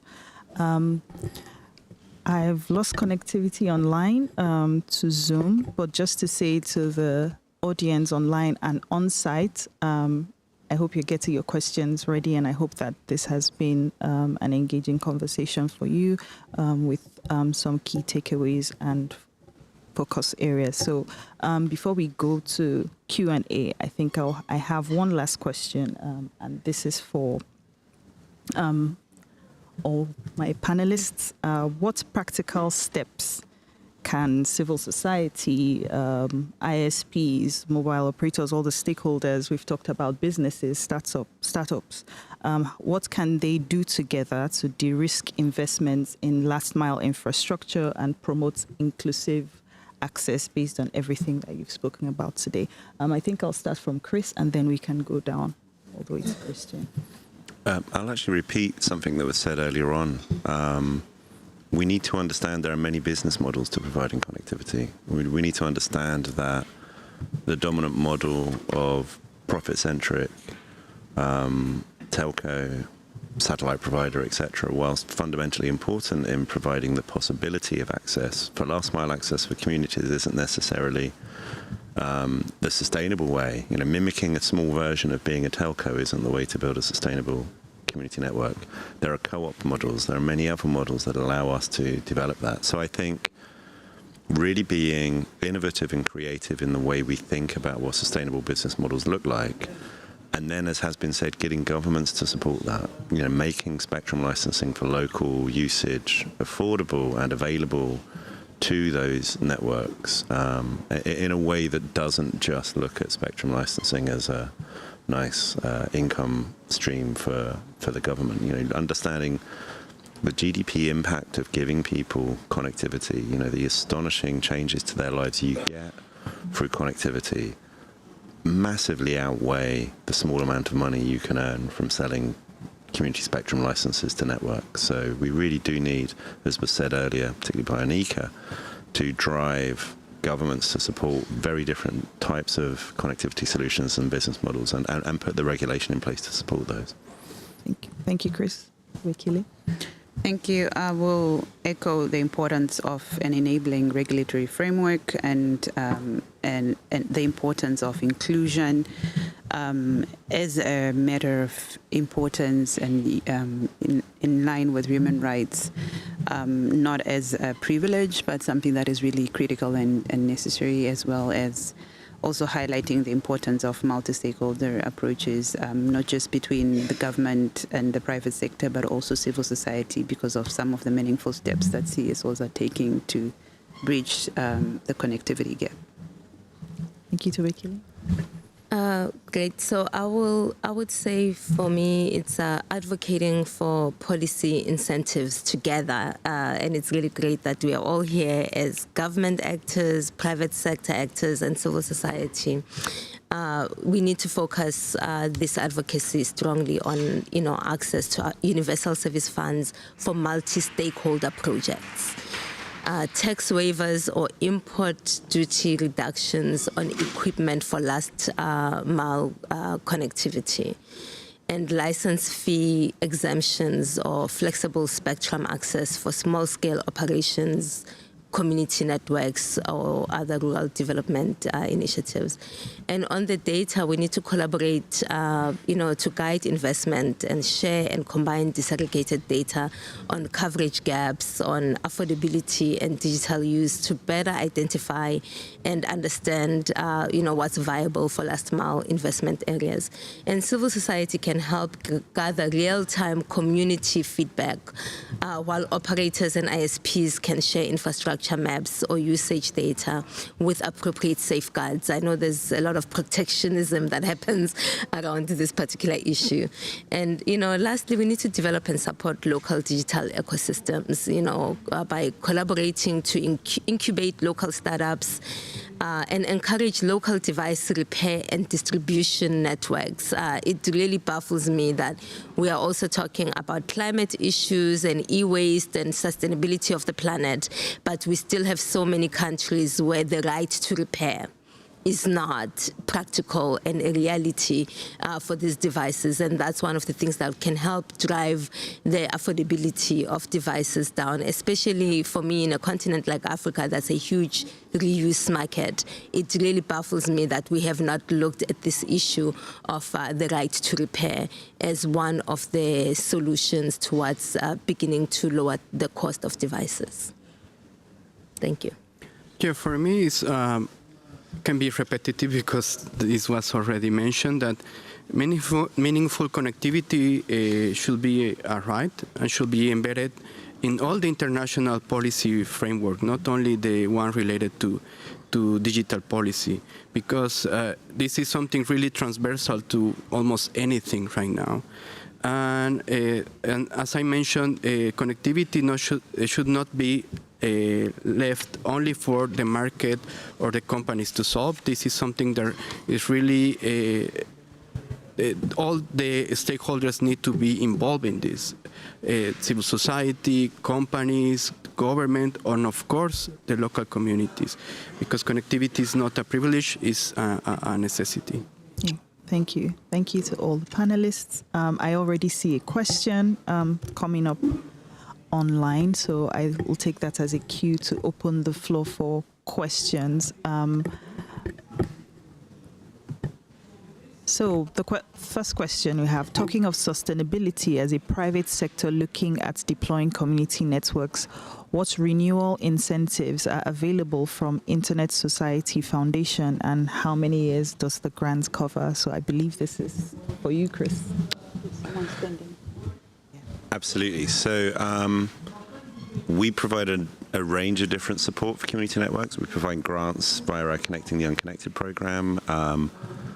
Usually these are done on an annual basis. We have annual granting windows. So there is the opportunity to continue grants going forward. But as I said, what we like to do is, if we get into a relationship with a community network, is build them towards the point where they are sustainable without the need for grants. Now, what that sometimes means is someone can come initially for a grant to support the initiation of a community network.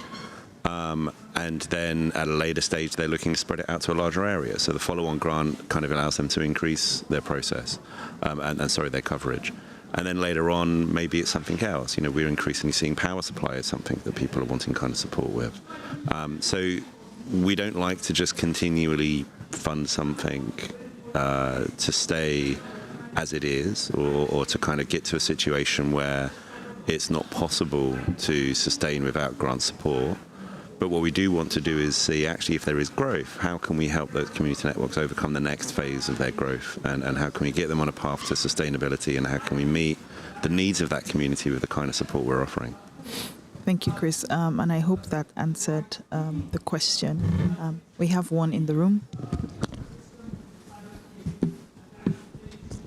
Thank you very much. My name is Barak Otieno. I hope I can be heard. Yeah, I chair the Association of Community Networks in Kenya. I'm here with my colleague James sitting at the back. Thank you very much, Chris, and the rest of the panelists for the very interesting interventions, which are very relevant. Actually, I consider this a very pertinent and relevant topic. I wanted to just share some thoughts to affirm the comments that have been made by the panelists. First,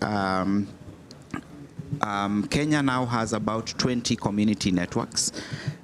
We have a target by the Communications Authority of Kenya to build 100 community networks. It is based on realization of the fact that after 20 years of investment in GSM, we only have 30% of the country having meaningful connectivity. And therefore, there is a need to accelerate connection of the 70% that are remaining, and community networks have been found to be a viable alternatives. Thanks to the Internet Society, we have received seed funding that has actually established 90% of the community networks that I have mentioned. We do have support from APC. that has also contributed, which we really appreciate. But we have a letter of commitment, or we have commitment from the Internet Society to work with us in achieving our target of 100 community networks. Of course, I cannot forget to thank the Communications Authority of Kenya, which has worked with the community to ensure that we have a community network service provider license. We also have further systemic enhancements to create a Tier 4 license that will allow community operators to be able to access licensing frameworks. We also have a sandbox that is allowing us to try out TV white space technology, to also look at alternative ways of making use of community spectrum. And I think these are models that I believe can be documented, as Onika said earlier, and shared across board. Lastly, our focus now is on sustainability.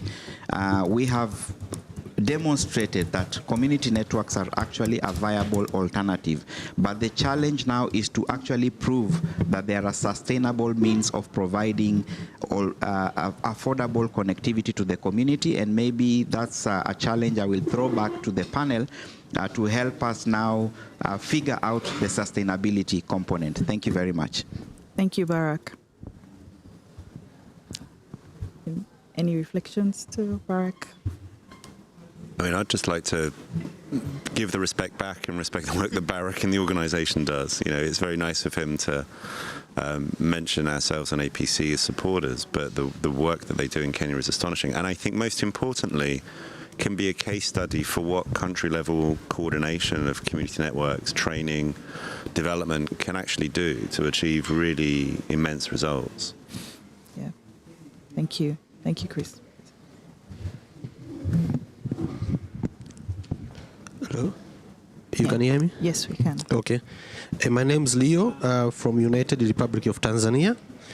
I want to ask you one issue. We all acknowledge that accessibility is still a big challenge, especially in Global South, despite of the improvement of mobile broadband coverage.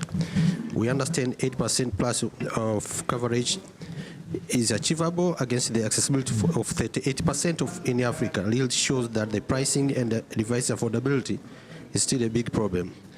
Apart from the solution you have mentioned, please can you share more experience you have to solve the issue of the accessibility, especially in the device affordability? Thank you. You want to take that, Monica?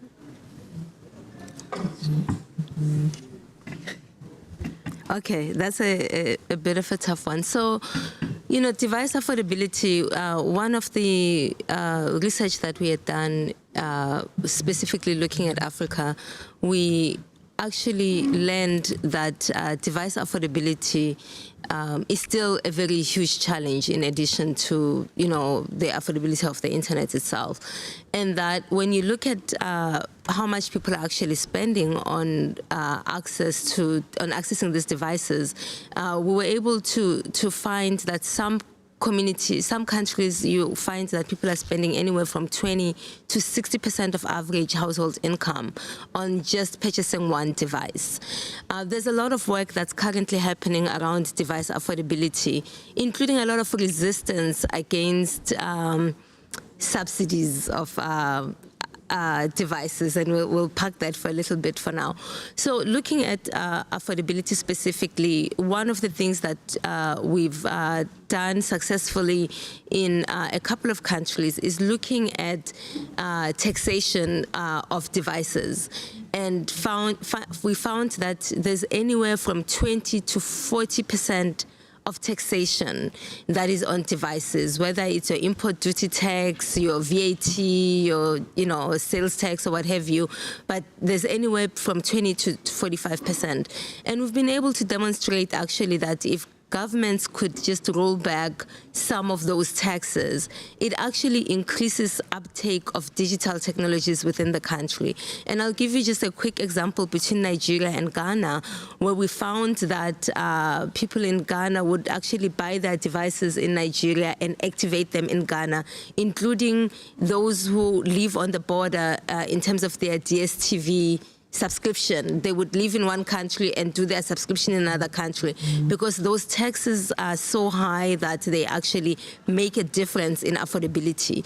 And so, but I think what has been an area I will criticize of all our multi-stakeholder community is that our focus when it comes to device affordability has predominantly been on affording the devices over time, instead of really tackling the issue of how do we lower that initial cost of devices to a point where more people can afford to be able to get them. The repair issue is one of them. No one wants to talk about local assembly. I'm not sure why, because local assembly can also enable, gives an opportunity to also enable and retool the workforce in that country, especially in a continent like Africa, where majority of our population is young people. We need retooling and reskilling. So bringing some of these devices to be partially or fully assembled within the continent would make a huge difference, including the content that's uploaded, right? So why must this device arrive in my country with everything, including the plastic that gets peeled off and all the software already installed? Couldn't some of those happen locally? And we've seen this model with the motorbikes that are imported into the continent for delivery of food. They literally come in parts, and therefore they are taxed differently compared to if they arrived as a fully assembled motorbike to service the community. The mobile operators have predominantly been working on the device affordability around financing schemes and different models for that, and that's really great and wonderful. But I really would love to see a commitment from civil society, from government especially, and some private sector around developing this phone that we were promised, I don't know how many years ago. The $10 phone is not here yet, but maybe it's not going to be $10, but we need to really, I would not give us a good grade on device affordability. We haven't done a good job. We need to regulate for both the market and for consumer protection, and pricing is a consumer protection issue. Thank you, Anika. And I believe Tobekile, you wanted to chime in? Thank you. I just wanted to chime in, I think, in response to the great comment from the second speaker, just to highlight, I think, the importance of what actions are being taken in other spaces. I know in Tanzania, for example, there's been, great work as well by community networks, and I think annually they prioritize the school of community networks, and we've been part of that process as well to be able to convene this school of community networks, where I think we unpack how to improve skills in designing, administration, and management of the community-based telecommunications networks, as well as developing skills as well to create a sustainable business model for those community networks. I think that would be very key in terms of sustainability of the ongoing community networks. Thank you. Thank you. I'm Lee McKnight, a Syracuse University professor in the United States.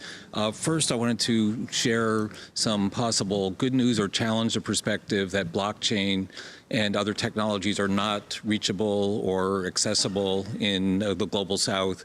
We are working with Brazilian and Peruvian professors right now with open source software that we would be bringing and co-creating with indigenous and local communities in the Brazilian and Peruvian Amazon later this year. So this is not, and secondly on AI, not AI if you believe Google and it takes a giant $1 trillion data center. It doesn't. There's some smaller and range of options also at the edge that can be reached and be accessible elsewhere. So that's the first comment.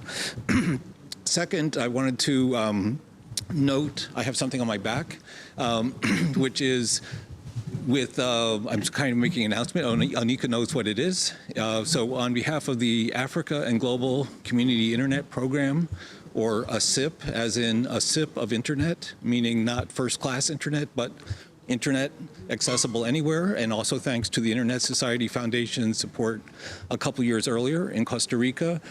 We are now launching the program in cooperation with the government of Ghana and with the African Parliamentary Network for real to bring these. What's in here also is a Starlink Mini, also is batteries, also is solar panel.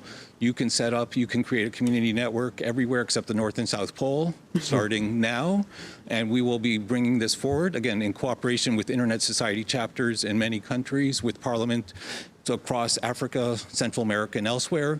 So this is not a magic solution. There are limitations still, but there is really no reason, with support of the parliaments, not just the branches. So this is my tip for comment for all of you, is like, think about the parliamentarians. They can't access the internet either when they go out there. They're your natural allies to bring and reform the legislation to bring community networks everywhere, because we've tapped out under WSIS. We've at 2.6 billion in 2022, 2023, 24, 25, it's still 2.6 billion unconnected. It's not working. This is the only approach that's going to work, is community networks. And I thank you for everyone's attention. Thank you. Thank you for that intervention. Congratulations. So, thank you. Yes. I'm Lisa Dakanay from the Institute for Social Entrepreneurship in Asia. I just wanted to ask the panel in terms of experiences and perspectives of integrating community-centered connectivity initiatives with social entrepreneurship, social enterprise development, and social and solidarity economy. Because in the Asia-Pacific region and the Philippines, where I come from, that integration has been a critical factor, I think, in addressing sustainability and social impact issues of community-centered connectivity initiatives. Thank you. Thank you. I think she can start with Chris.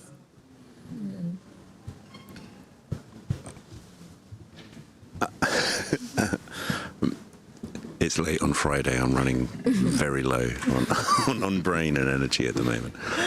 We discussed on the panel yesterday and the excellent work in measuring the social impact of community networks that was presented. That being able, and again it goes back to the business model question, being able to understand what the impact of a community network is, not just in profit and sustainability, not just in a very simple calculation of contribution to the economy, but to a very broad social impact network of, you know, what is the implications on health, on education, or on a very broad range of factors that was presented at our session we were both on yesterday. I think gives us a much better sense of assessing the success of a community network and being able to point to what is possible by investments in community networks. And these are not, you know, and I can't say this enough, these are not mini telcos. These are community organizations providing a vital service to a local community in a way that makes sense for that community. And I think the better we can have the kind of granularity that was offered in the social impact assessment work that you were showing yesterday, gives us that opportunity to not only measure ourselves, the impact better, and obviously measuring the impact of the community networks is something we do a lot within our granting program at ISOC, and something I want to look to see if we can adopt the things that were presented yesterday in the other session to do. But far more importantly, and again going back to the previous question from the previous speaker, in the way we talk to governments and parliamentarians about why this is important and why it is essential. You know, talking about success in as broad a spectrum as possible of social and economic indicators allows us to make an incredibly strong case for the investment in community networks, the right policies for community networks, and the support of the kind of organizations that Barack and many people in the room are running. Thank you, Chris. Thank you. I don't know if anyone else wanted to speak to the question on the social enterprise. Yes. It's really important for us as we, you know, I always feel uncomfortable sort of seeing myself as this uber advocate for connectivity, and the question is always, so what? You want people to connect to do what exactly? So, you know, social enterprises are a real great opportunity for us to actually also support the use case of this connectivity and why we want people to be connected. And I think the best example that I have so far, and this is going to just truly be a plug-in. So we did this study that was actually also funded by Internet Society on connected resilience, looking at how women are staying connected through meaningful connectivity specifically. And one of the organizations that we discovered in this process and continue to support and work with is an organization called Women in Digital that's based in Bangladesh. And, Anila basically started this organization with the excitement and aim of teaching women how to code. Now, we all know about all these programs about teaching women how to code. There's all kinds of goals. We're going to get 1 million girls coding and all of that. And the question always becomes, so after all of this, then what? What are these girls exactly doing with this coding? And so it's really important. I think what Women in Digital have been able to do is create an ecosystem for them to, after they are trained, to be able to begin to change the content ecosystem within Bangladesh, right? So one of the things that they are doing that I actually just got mine this week is creating smart cards for people. So I'm coming all the way from South Africa. I ordered my digital smart card from Bangladesh because I want to support this project that's led by women, where they are creating these smart cards and just really incredible. And someone kind from Bangladesh was able to bring it to me to the session. So it's not, for me, I think it's really important that it's not good enough for us to get people devices, get people digital skills. How are they utilizing them? How are we creating content that's relevant and usable for them? But how are we also giving them an opportunity to truly transform their lives and be able to utilize these resources? How is government supporting social enterprises and creating an enabling environment for them to be successful and to ease registration? Because right now, most countries, registration is really for profit or non-profit. Social entrepreneurship has huge opportunities, especially in digital space, but it's not recognized as, a formal business in quite a lot of communities so far. Thank you, Anika. We're about time, so maybe I'll give a minute to Tobekile and to Christian, so some final remarks before we close.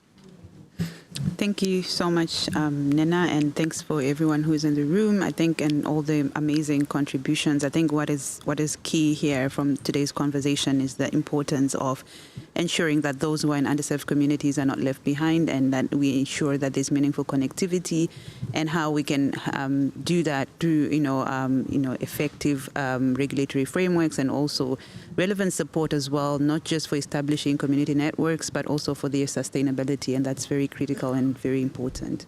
Thank you, Tobekile.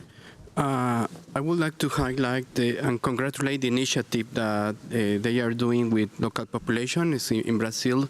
I think that is really important, and I think that is one of the cases we should replicate all. I believe that open source is really a technology that is a game changer, and it has the capacity to empower local communities and reduce the dependence that countries like the one that I represent, we have with these very big tech companies. So including local communities is not only something about inclusion, it's also about diversity. And we want to create an internet for the future that has that diversity, that has indigenous languages, that has the perspective of these communities in how we are constructing, building technology. Thank you, Christian. I want to thank my panel today, the esteemed panelists. Thank you for sharing your experiences. Thank you for the fantastic insights, the interventions. We've gotten some great examples today from the panel and from the audience on what we can replicate in our communities going forward. Some key takeaways today. I think what's reverberated a few things: connectivity as a right, because connectivity is foundational, but also seeing that the digital divide is increasingly becoming more complex with new challenges such as, like you mentioned, data sovereignty and national security. But we also have the opportunity with some of the recommendations that have been emphasized today: inclusivity in design, accountability in delivery, being creative with business models, enabling regulatory frameworks that are rooted and based in human rights, people-centered policies that are context-informed, affordable licensing, and putting the communities at the center. And also one that I was really happy about, or to hear more about, is the opportunity that we have to be clear with the intersecting goals of connectivity, because we all come from different contexts that will enable us provide not just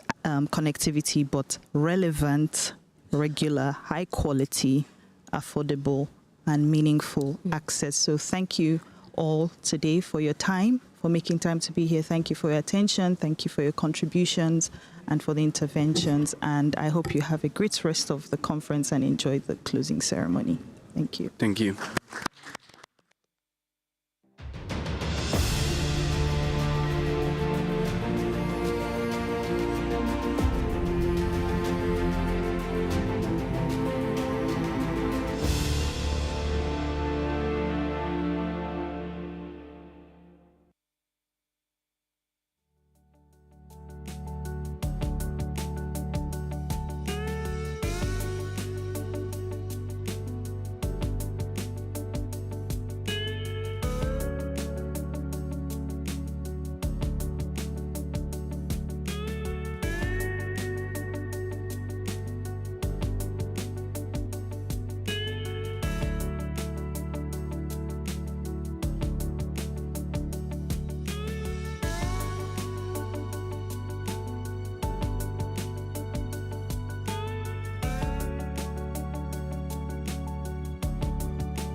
Good morning.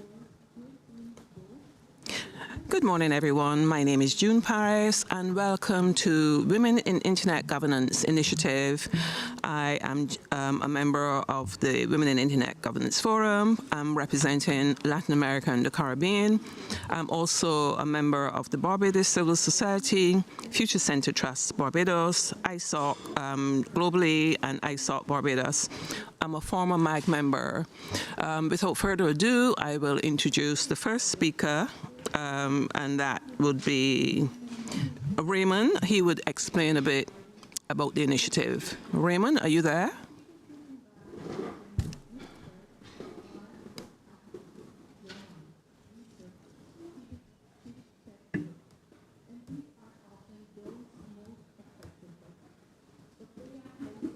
Hello, Raymond.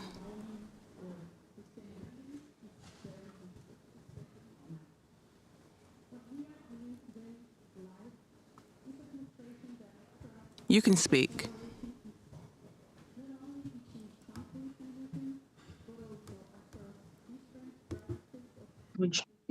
Raymond. Hi. Good morning, everyone. My name is Raymond Mamata from Accra, Ghana. On behalf of the leadership team of the Women in Internet Governance, I welcome all of you to this important launch of the Women in Internet Governance initiative. Here we are happy to have Maureen, who is one of our well-established ladies when it comes to internet governance, who is our invited guest for the event. And we hope to learn more from her as we engage in this launch today.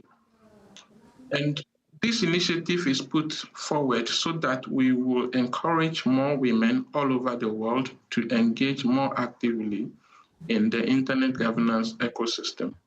And it is our hope that through this initiative, we'll get more women all over come on board, bring ideas on the various ways that they think is necessary for us to engage and make very much impact in our various countries, in our various regions, and the world all over. So from this initiative, it is our hope that we'll all come together, work together, and ensure that the internet remains one world and one internet. Thank you all, and enjoy the rest of the launch program. And welcome once again. Thank you, Raymond. And we next have Gloria. She is one of our lead organizers. She would say something to you. Gloria, can you introduce yourself, please?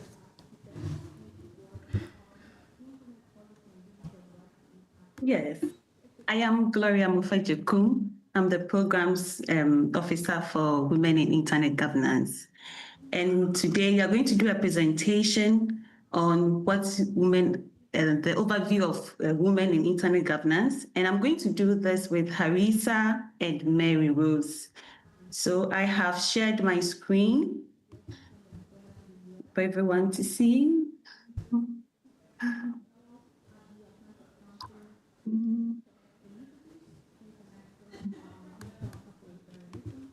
So about women in internet governance.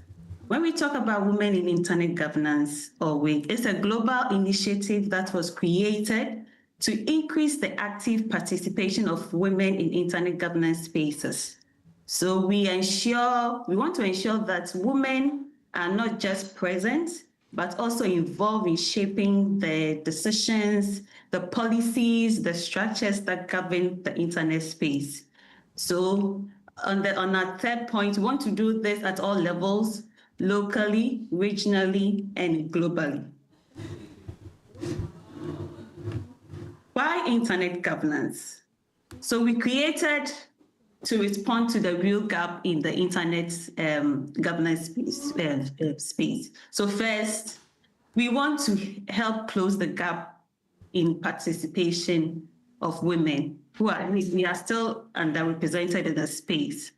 And then secondly, we want to foster increased representation and involvement of women in decision-making related to internet governance. So we aim to support women in taking more active roles in decision-making, whether at its national, regional, or global level. And then three, we want to encourage women in decision-making in internet governance space. So we want to encourage and support women to step forward, speak up, and lead in shaping how the internet is governed.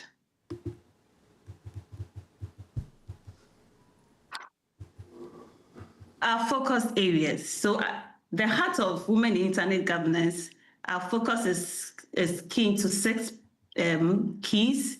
The areas are leadership development, mentoring and support, capacity building, regional and global networking, policy engagement, and dedicated fellowship program. Each of these areas will be designed to help women gain the skills, the confidence, and the connections they need to take part in internet governance in a meaningful way. Thank you all for your attention. I will hand over to Harisa to continue with the presentation. Harisa. Thank you so much. Hello, am I audible? Yes. Okay. Okay, so hello everyone. This is Harisa Shahid from Pakistan. And thank you so much, Gloria, for introducing our great initiative of women in internet governance. So moving forward, as we work to create a more inclusive and representative internet governance ecosystem, our initiatives are built around tangible actions. So the first of all, we have our WIG Advanced Fellowship, which offers women structured learning, mentorship, and hands-on experience to the policy spaces where decisions are being made. Alongside that, we are actively supporting research and policy development, empowering women to lead and shape the discourse through evidence-based contributions. Thirdly, we have awards and recognition. So in this part, we empower women and we honor those who have made remarkable contributions to the field, inspiring others to follow. And number 4, we have mentorship program, which is very close to our hearts because it bridges the gap between emerging voices and experienced leaders, fostering growth throughout shared experiences. And lastly, a very important perspective of our program is the community engagement, because real change begins with dialogue, with collaboration, and building trust across regions and backgrounds. So that 5 are goals of this wonderful initiative, which we plan to work on in the future, and with all of the great women ahead which will join our journey. So moving forward together, we have 3 major values. The first is collaboration and teamwork, because change doesn't happen alone. We believe in building together across communities, across cultures, and across borders. Secondly, we have empowerment and innovation, because when women are empowered, innovation becomes more inclusive and more creative and more human. Women are core part of our society, and we aim to empower them by engaging them in the digital platforms and with the ongoing technology. So finally, we have excellence and global impact, because we are not here just to be included. We are here to lead. We are here to help. We are here to speak, and we are here to shape the future of the internet in the ways that reflect everyone. And we are really excited about the road ahead, and inviting more women to join our initiative and become a part of this space to empower more women and to shape a very stronger society ahead. So thank you so much, everyone. Now I'll hand over to Ms. Rose. So over to you. Thank you, Harisa. Hello, everyone. Good morning, good afternoon, good evening to each and every one of you. We are really excited to launch the Women in Internet Governance across the globe. So we are calling all our women who are enthusiasts and advocates of internet governance to join us and get involved in this advocacy of bringing together more representation of women in the internet governance ecosystem. So you can join and get involved by joining our mailing list. And so you can get the exclusive updates from us, like our latest news, announcements, and our event invitations, and early access to our workshops, webinars, and special events. You can also get in touch with us directly through our WhatsApp community and dedicated WhatsApp groups for real-time updates and discussions where you can just raise your questions, share whatever updates that's going on in your country or in your region, and get instant notifications of any urgent matters and connect with our fellow members effortlessly. So we have here the QR code for our WhatsApp, or we can share later on in the chat box so you can connect with us. And we also have our social media platforms where you can follow and get in touch with us. We have on LinkedIn, Women in Internet Governance. We also have on Facebook, which is Women in Internet Governance, Women in Internet Governance on X, and our website, of course, www.womeninig.org. So everyone, we are really excited to have you on board and join us in this advocacy. Turning over to you again, Gloria, thank you very much for your attention. Thank you. Over to you, June. Thank you, everyone. Thank you very much, my colleagues. You've done a very good job in introducing women in internet governance. I have here next Betty. I'm not sure if Betty's online. Betty, are you there? Can you introduce yourself if you're there?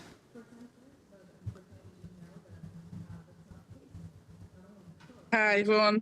Normally it's supposed to be Natalie Takova. We can hear you, Betty. Okay, all right.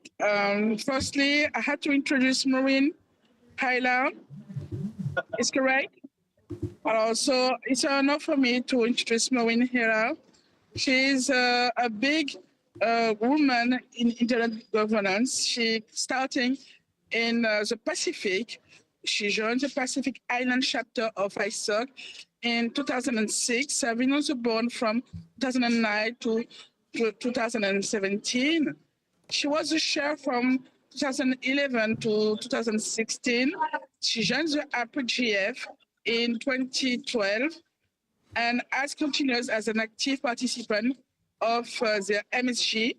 She attended 2 ICANN fellowships, and she was appointed to the ALAC and be a big leader and make a real progress with ALAC liaison.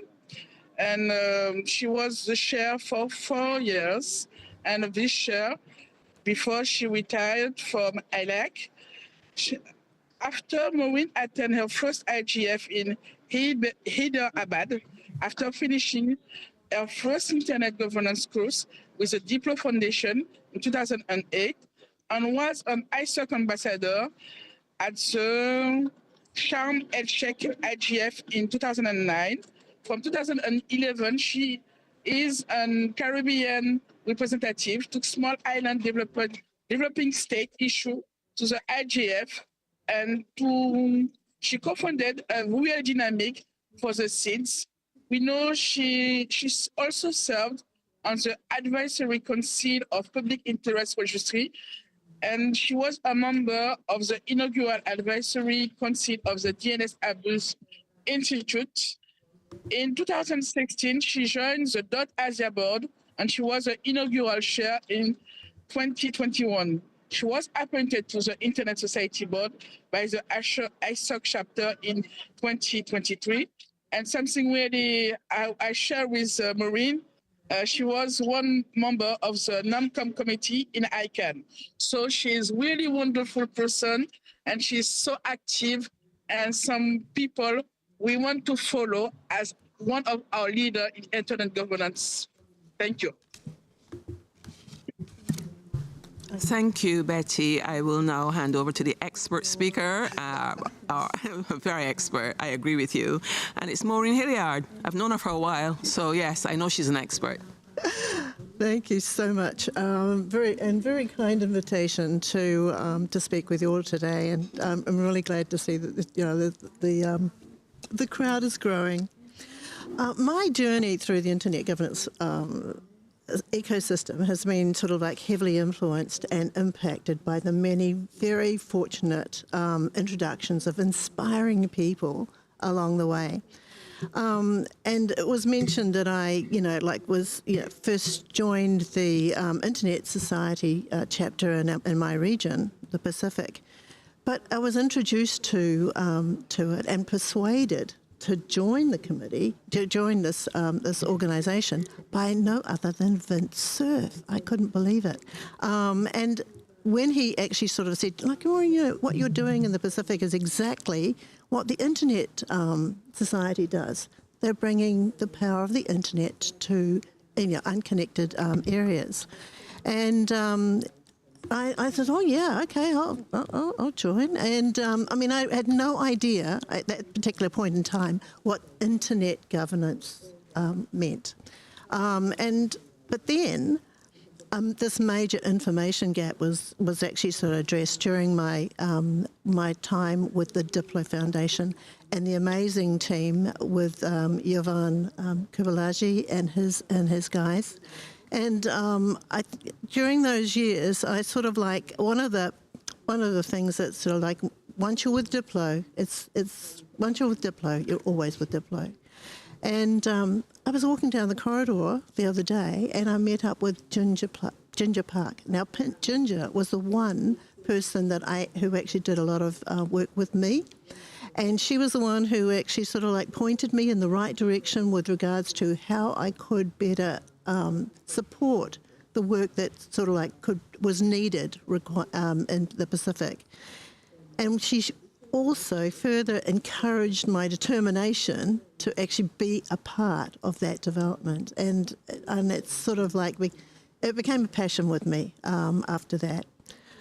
But in my own role as a leader, initially with the PIC-ISOC board and later with the ALAC, it's been encouraging to see more women becoming, sort of like emerging and bringing their voices to the discussion tables, not only in relation to issues impacting women and other marginalised groups, but also in taking up leadership roles. And I believe that having women in leadership not only changes the dynamics of their working group situations, but it also helps to break down traditional barriers such as the gender gaps in skills and access and their usual underrepresentation in decision-making spaces. But an important introduction I made was via the Internet Society and ICANN, and where I found that women who may have experienced barriers often created by cultural or institutional situations in their own home environments were to find that ICANN's multi-stakeholder model was actually a leveller. Participation is inclusive and there is gender parity at every level. And the thing is that personal effort and commitment are the required attributes. Otherwise, how else could I, with no real technical experience or knowledge, and from an underdeveloped region, get to lead the ALAC and the at-large community within ICANN? And I believe that ICANN has helped to highlight that women make successful leaders. But across the board, women's heightened participation at this level signals a broader commitment to gender equality. And we as women can support this development by continuing to connect aspiring female leaders with established mentors to provide invaluable guidance and support, particularly when it comes to navigating the complexities of international policy spaces in which we're all involved, and that, like as we are in here at the IGF. So we need to support training initiatives that can help women build the digital, diplomatic and leadership skills necessary for them to compete for and excel in top roles. At the same time, we need to highlight and celebrate achievements of our women leaders in digital governance to help to normalise their presence in leadership roles and to inspire others to follow. By championing women's leadership in internet governance, we can move closer to a world where all people, regardless of their gender, can shape, benefit from and thrive in the information society of tomorrow, building a better digital future for us all. Thank you. Thank you. As you can see, she is an expert, and she's given some valuable input into what women do and what the entire IGF community is involved with. We are on time, so therefore we have our online moderator, and we also have the audience, and we want to put we want to ask any audience members with any questions or any input into this discussion. I'm going to put someone on the spot, and that's Mary. Mary, I know she wants to talk. Hey, June. Is that me? No, Mary Adama. You can. Mary's here. Yeah, she's gonna give Hi, her Mary. input. Thank you, June. Okay. When Mary's finished, we can invite other people to speak. Should be Mary Adama, not Mary Rose. Mary Adama. She's having microphone problems. I can. Yeah. Is it on? Not me. Okay. Not good me, morning, okay? good afternoon, good evening, wherever you are joining us. I know so many of us are online. Just a quick one. I'm excited to be here. Through my former life, I got to know about the IG, and as I tell people that the internet governance, whether you are in ICANN or you are Internet Governance Forum or you are in other fora that speak about internet governance, is addictive. When you get to know it, you get to know it, and it's only when you are passionate over it and get engaged, then you see that you meet women, great women like Maureen and like June, and like the young ladies that we saw online that are upcoming. But I want to ask, because there are several initiatives that has got to do with women in IG, where is the meeting point? So that it will not be fragmented. We have to be on one spot, one page, and speak the same language. Because I know of other women in IG. I am part of the women in IG in my country, and in Nigeria. I'm from Nigeria, by the way. Did I say my name? Mary Uduma. Okay. So I'm part of the women in IG in my country. When we run our national IG, we normally we run the women in IG in Nigeria, we run youth, and we run now we are going to start the parliamentarian session, track. So, and I want to encourage us, those of us that are here, that you could also start Women in IG in your own country initiative. My Nigeria Internet Governance Forum has a track for women, and we meet and discuss issues that have got to do with women, how we engage in the internet governance space, and how we can lead. Because I coordinate the West Africa Internet Governance Forum. I started the Nigeria Internet Governance Forum, and I've been a chair of the Africa Internet Governance Forum, and also I've been in the MAG of the IGF. So there's no limitation for us. We can always make a difference. We can mentor. What I'm doing now is to mentor the younger ones to come up and take over, as I'm a grandmother. Thank you, Mary. Another expert, another valuable person within the IG community. Before the audience, can I go back to Rose, the other Rose? Is it Rose? Did I say Mary or Rose? Okay, Rose, do you have something to say? Are you there? Hey, June. Yeah. Do you want something to add to it? Yeah. Here in the Philippines, women are active in technology, innovation, and entrepreneurship, but there are only few women active in internet governance. So it's part of our advocacy in WIG to bring more women. And this is a good collaboration because we are bringing women experts in IG from across the globe. And it's my interest to bring them and share their expertise and insights to Asia, particularly in Southeast Asia and in the Philippines, so that we can encourage more women from my country, which is a relatively small country compared to yours, and have and multiply myself so that there will be more Rose and women, not just in IGF, but also in ICANN and also in Internet Society. Thanks a lot, June, for this opportunity to speak and share. Thank you, Rose. I've known you for a while as well, and I know that you're doing great work in your part of the world. You're really busy.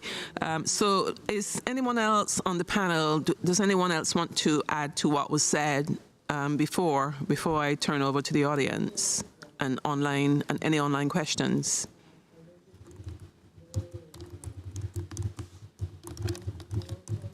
We have our online, what's the name? Sorry, I've forgotten her name. Is anyone online? Does anyone want to speak at this time? Raymond here. Yeah, Raymond, yeah. Thank you, Raymond. Okay. Yes. Okay, so to react to Mommy, we all call her Mommy, Madame Udumu, her concern, how do we merge? So Women in Internet Governance, this initiative is a global initiative, and our intention is to have branches all over the world, in country and in regions. That is one of the ways that the women groups come together and have one engagement. So as Mary Rose mentioned, we'll be having one in her country, and we are going to encourage people to have series of that in their various countries and also at the regional level so that we can engage at that space. So from here, we are expecting that we'll be having series of women in internet governance groups all over the countries, which are part of this great initiative that we are launching today. Thank you. So is there anyone else want to add to that discussion? We still have lots of time. Okay, I will now ask Mary. Sorry, Mary. Oh, Mary. Okay, we've got Mary. Sorry, I'm coming back to the microphone. I still want to know, because there are other initiatives that are women focused in IG. Are you just launching this one for today? Is it starting off today? Did you do any research or search for other initiatives that are already ongoing, so that we have maybe we have a DC on women in IG, right? That's what I may want to propose, that we have a DC on women in IG so that all the initiatives will come together. I know that there are some, we have in our community in Africa, there's women in IG in Africa. We have in our national IG as well. I'm happy to be part of it, but let's also look at other initiatives that are already ongoing and join hands to make it a bigger thing. Thank you. Thank you, Mary. Maureen wants to say something. Just to add on to what Mary has said, and For example, in the Pacific, we have actually sort of have several island nations that have women in technology. And this is sort of like including internet governance, but more because we're trying to get more women engaged in the technical side of the industry as well. So, you know, I think, but I like your idea of, you know, sort of like basically coordinating all these efforts. And I think that even though we're launching today, like the global Women in Internet Governance, which I think is an amazing sort of like movement for us, we really need to also take acknowledgement of these other organisations that are currently operating, and bring them into our sort of, I think. I like the dynamic coalition. That's you know, that's something that's quite all embracing, and it brings all the different sectors in. So yeah, let's look on that. I agree. Is Betty still there? Betty, can you add to that? Because I believe you're trying to become a DC. Can you say something at this point in time?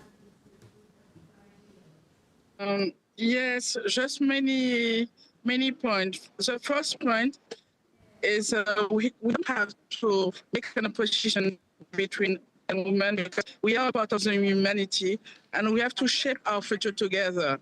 And the right point is to keep a way to build the leadership, the women leadership in the internet governance. With some role models, we have many ways to build this and to be confident that it's possible, because some women before us do that. And I have 3 key points to share with you about the leadership we need for women in internet governance. First one is the multi-stakeholder representation. Some women, they are afraid to say, okay, you know, internet is too technical, too difficult, and I have too much to learn. Something I learned in a few years in ICANN or internet governance, that you have to take your time step by step to learn. And anyone in the world can become a member of the internet governance action. We have many organizations for women, or for technical, or for academic, or for research to be committed in internet governance. But we need global representation, more people for small island, from the south, from some region underrepresented. It's really important that internet governance reflect the reality of the world. And we need the different experience to don't have an internet who is conceptualized by the norms for some people. We have to take a future more desirable. Secondly, we have to build a diverse expertise for the background. Cybersecurity is urgent because we have many attacks, we have many problems about cyber diplomacy. You know what's happening actually. We have some war.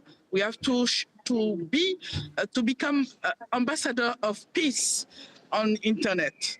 Each of us, we don't have to take, okay, I'm for this part of the world or this country. No, we are a part of the peace, and we can build the peace together.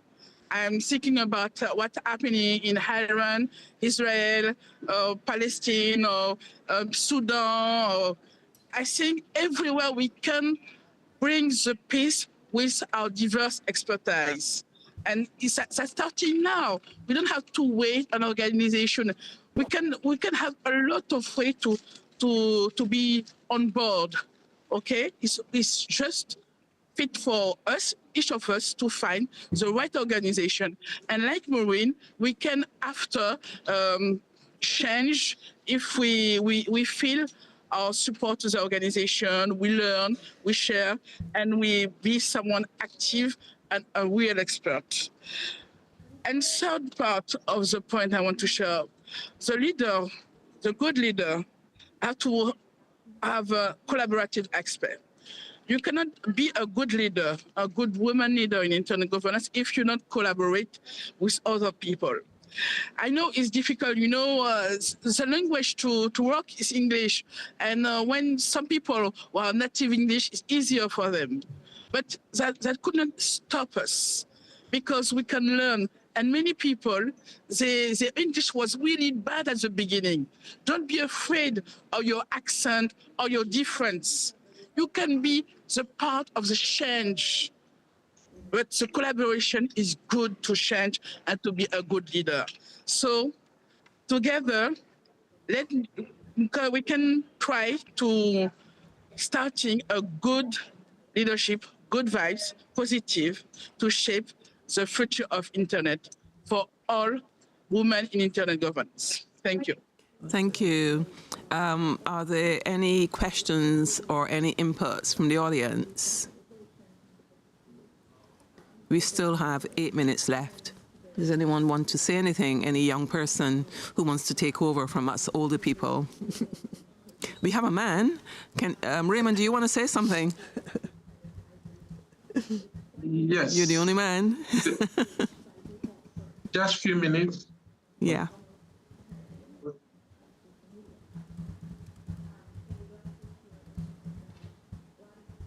Are you going to speak? Okay, sorry.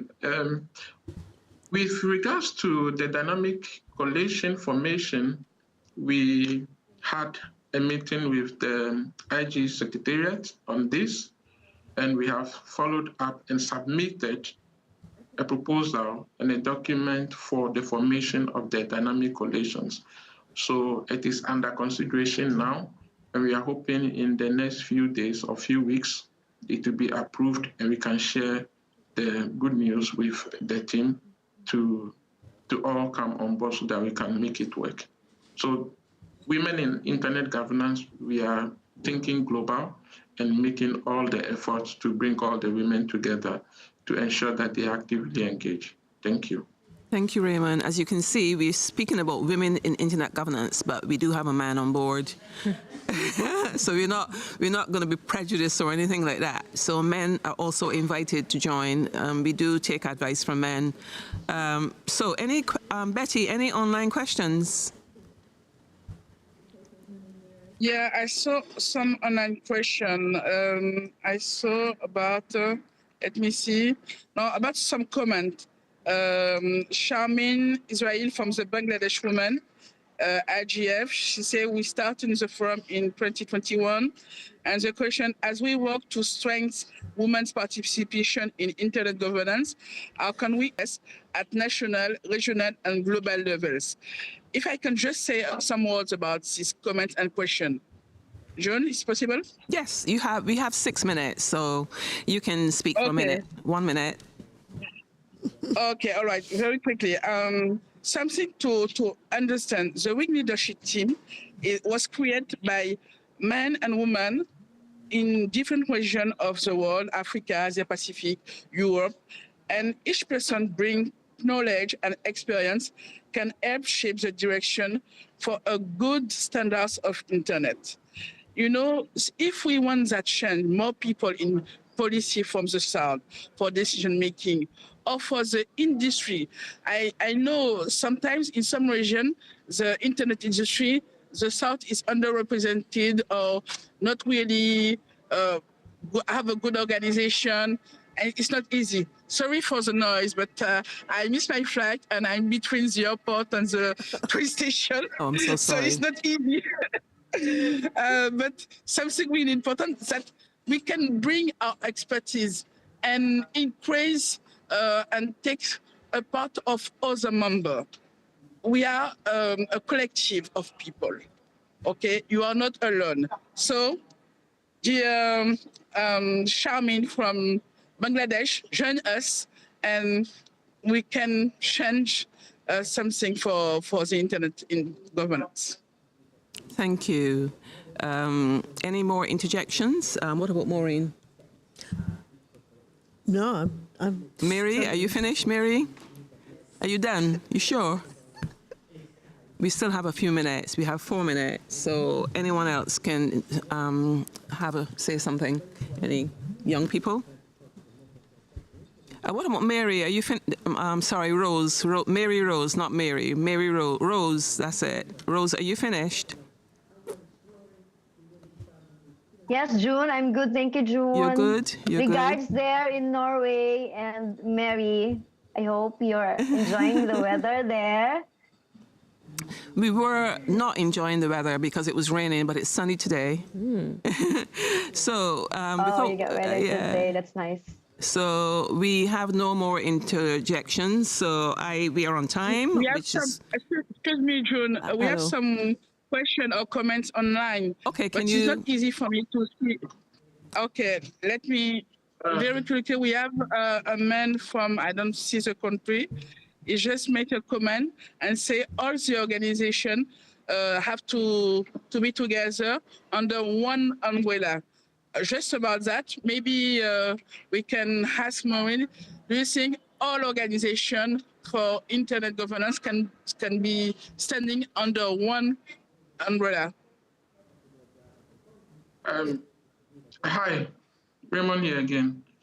We need to move on with the declaration of the launch. So let's move on with the other agenda where Maureen will do the declaration. Okay. That time doesn't catch up on us. So we'll hand over to Maureen.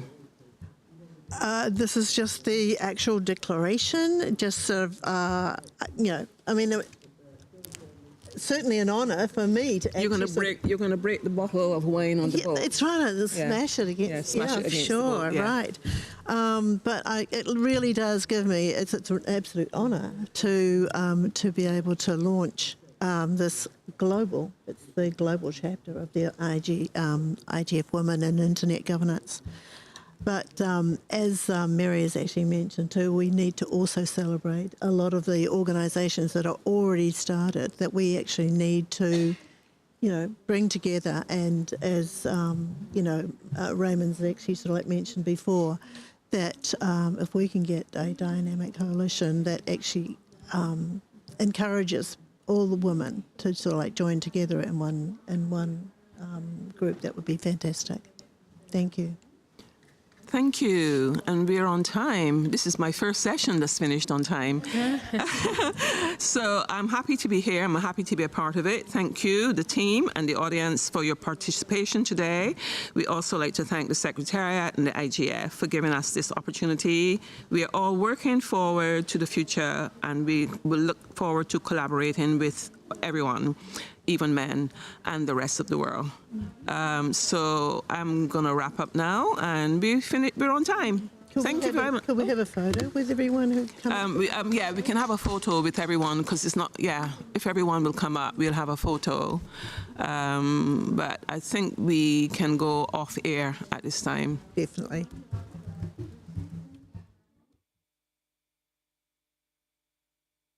Online participants, please put on your camera.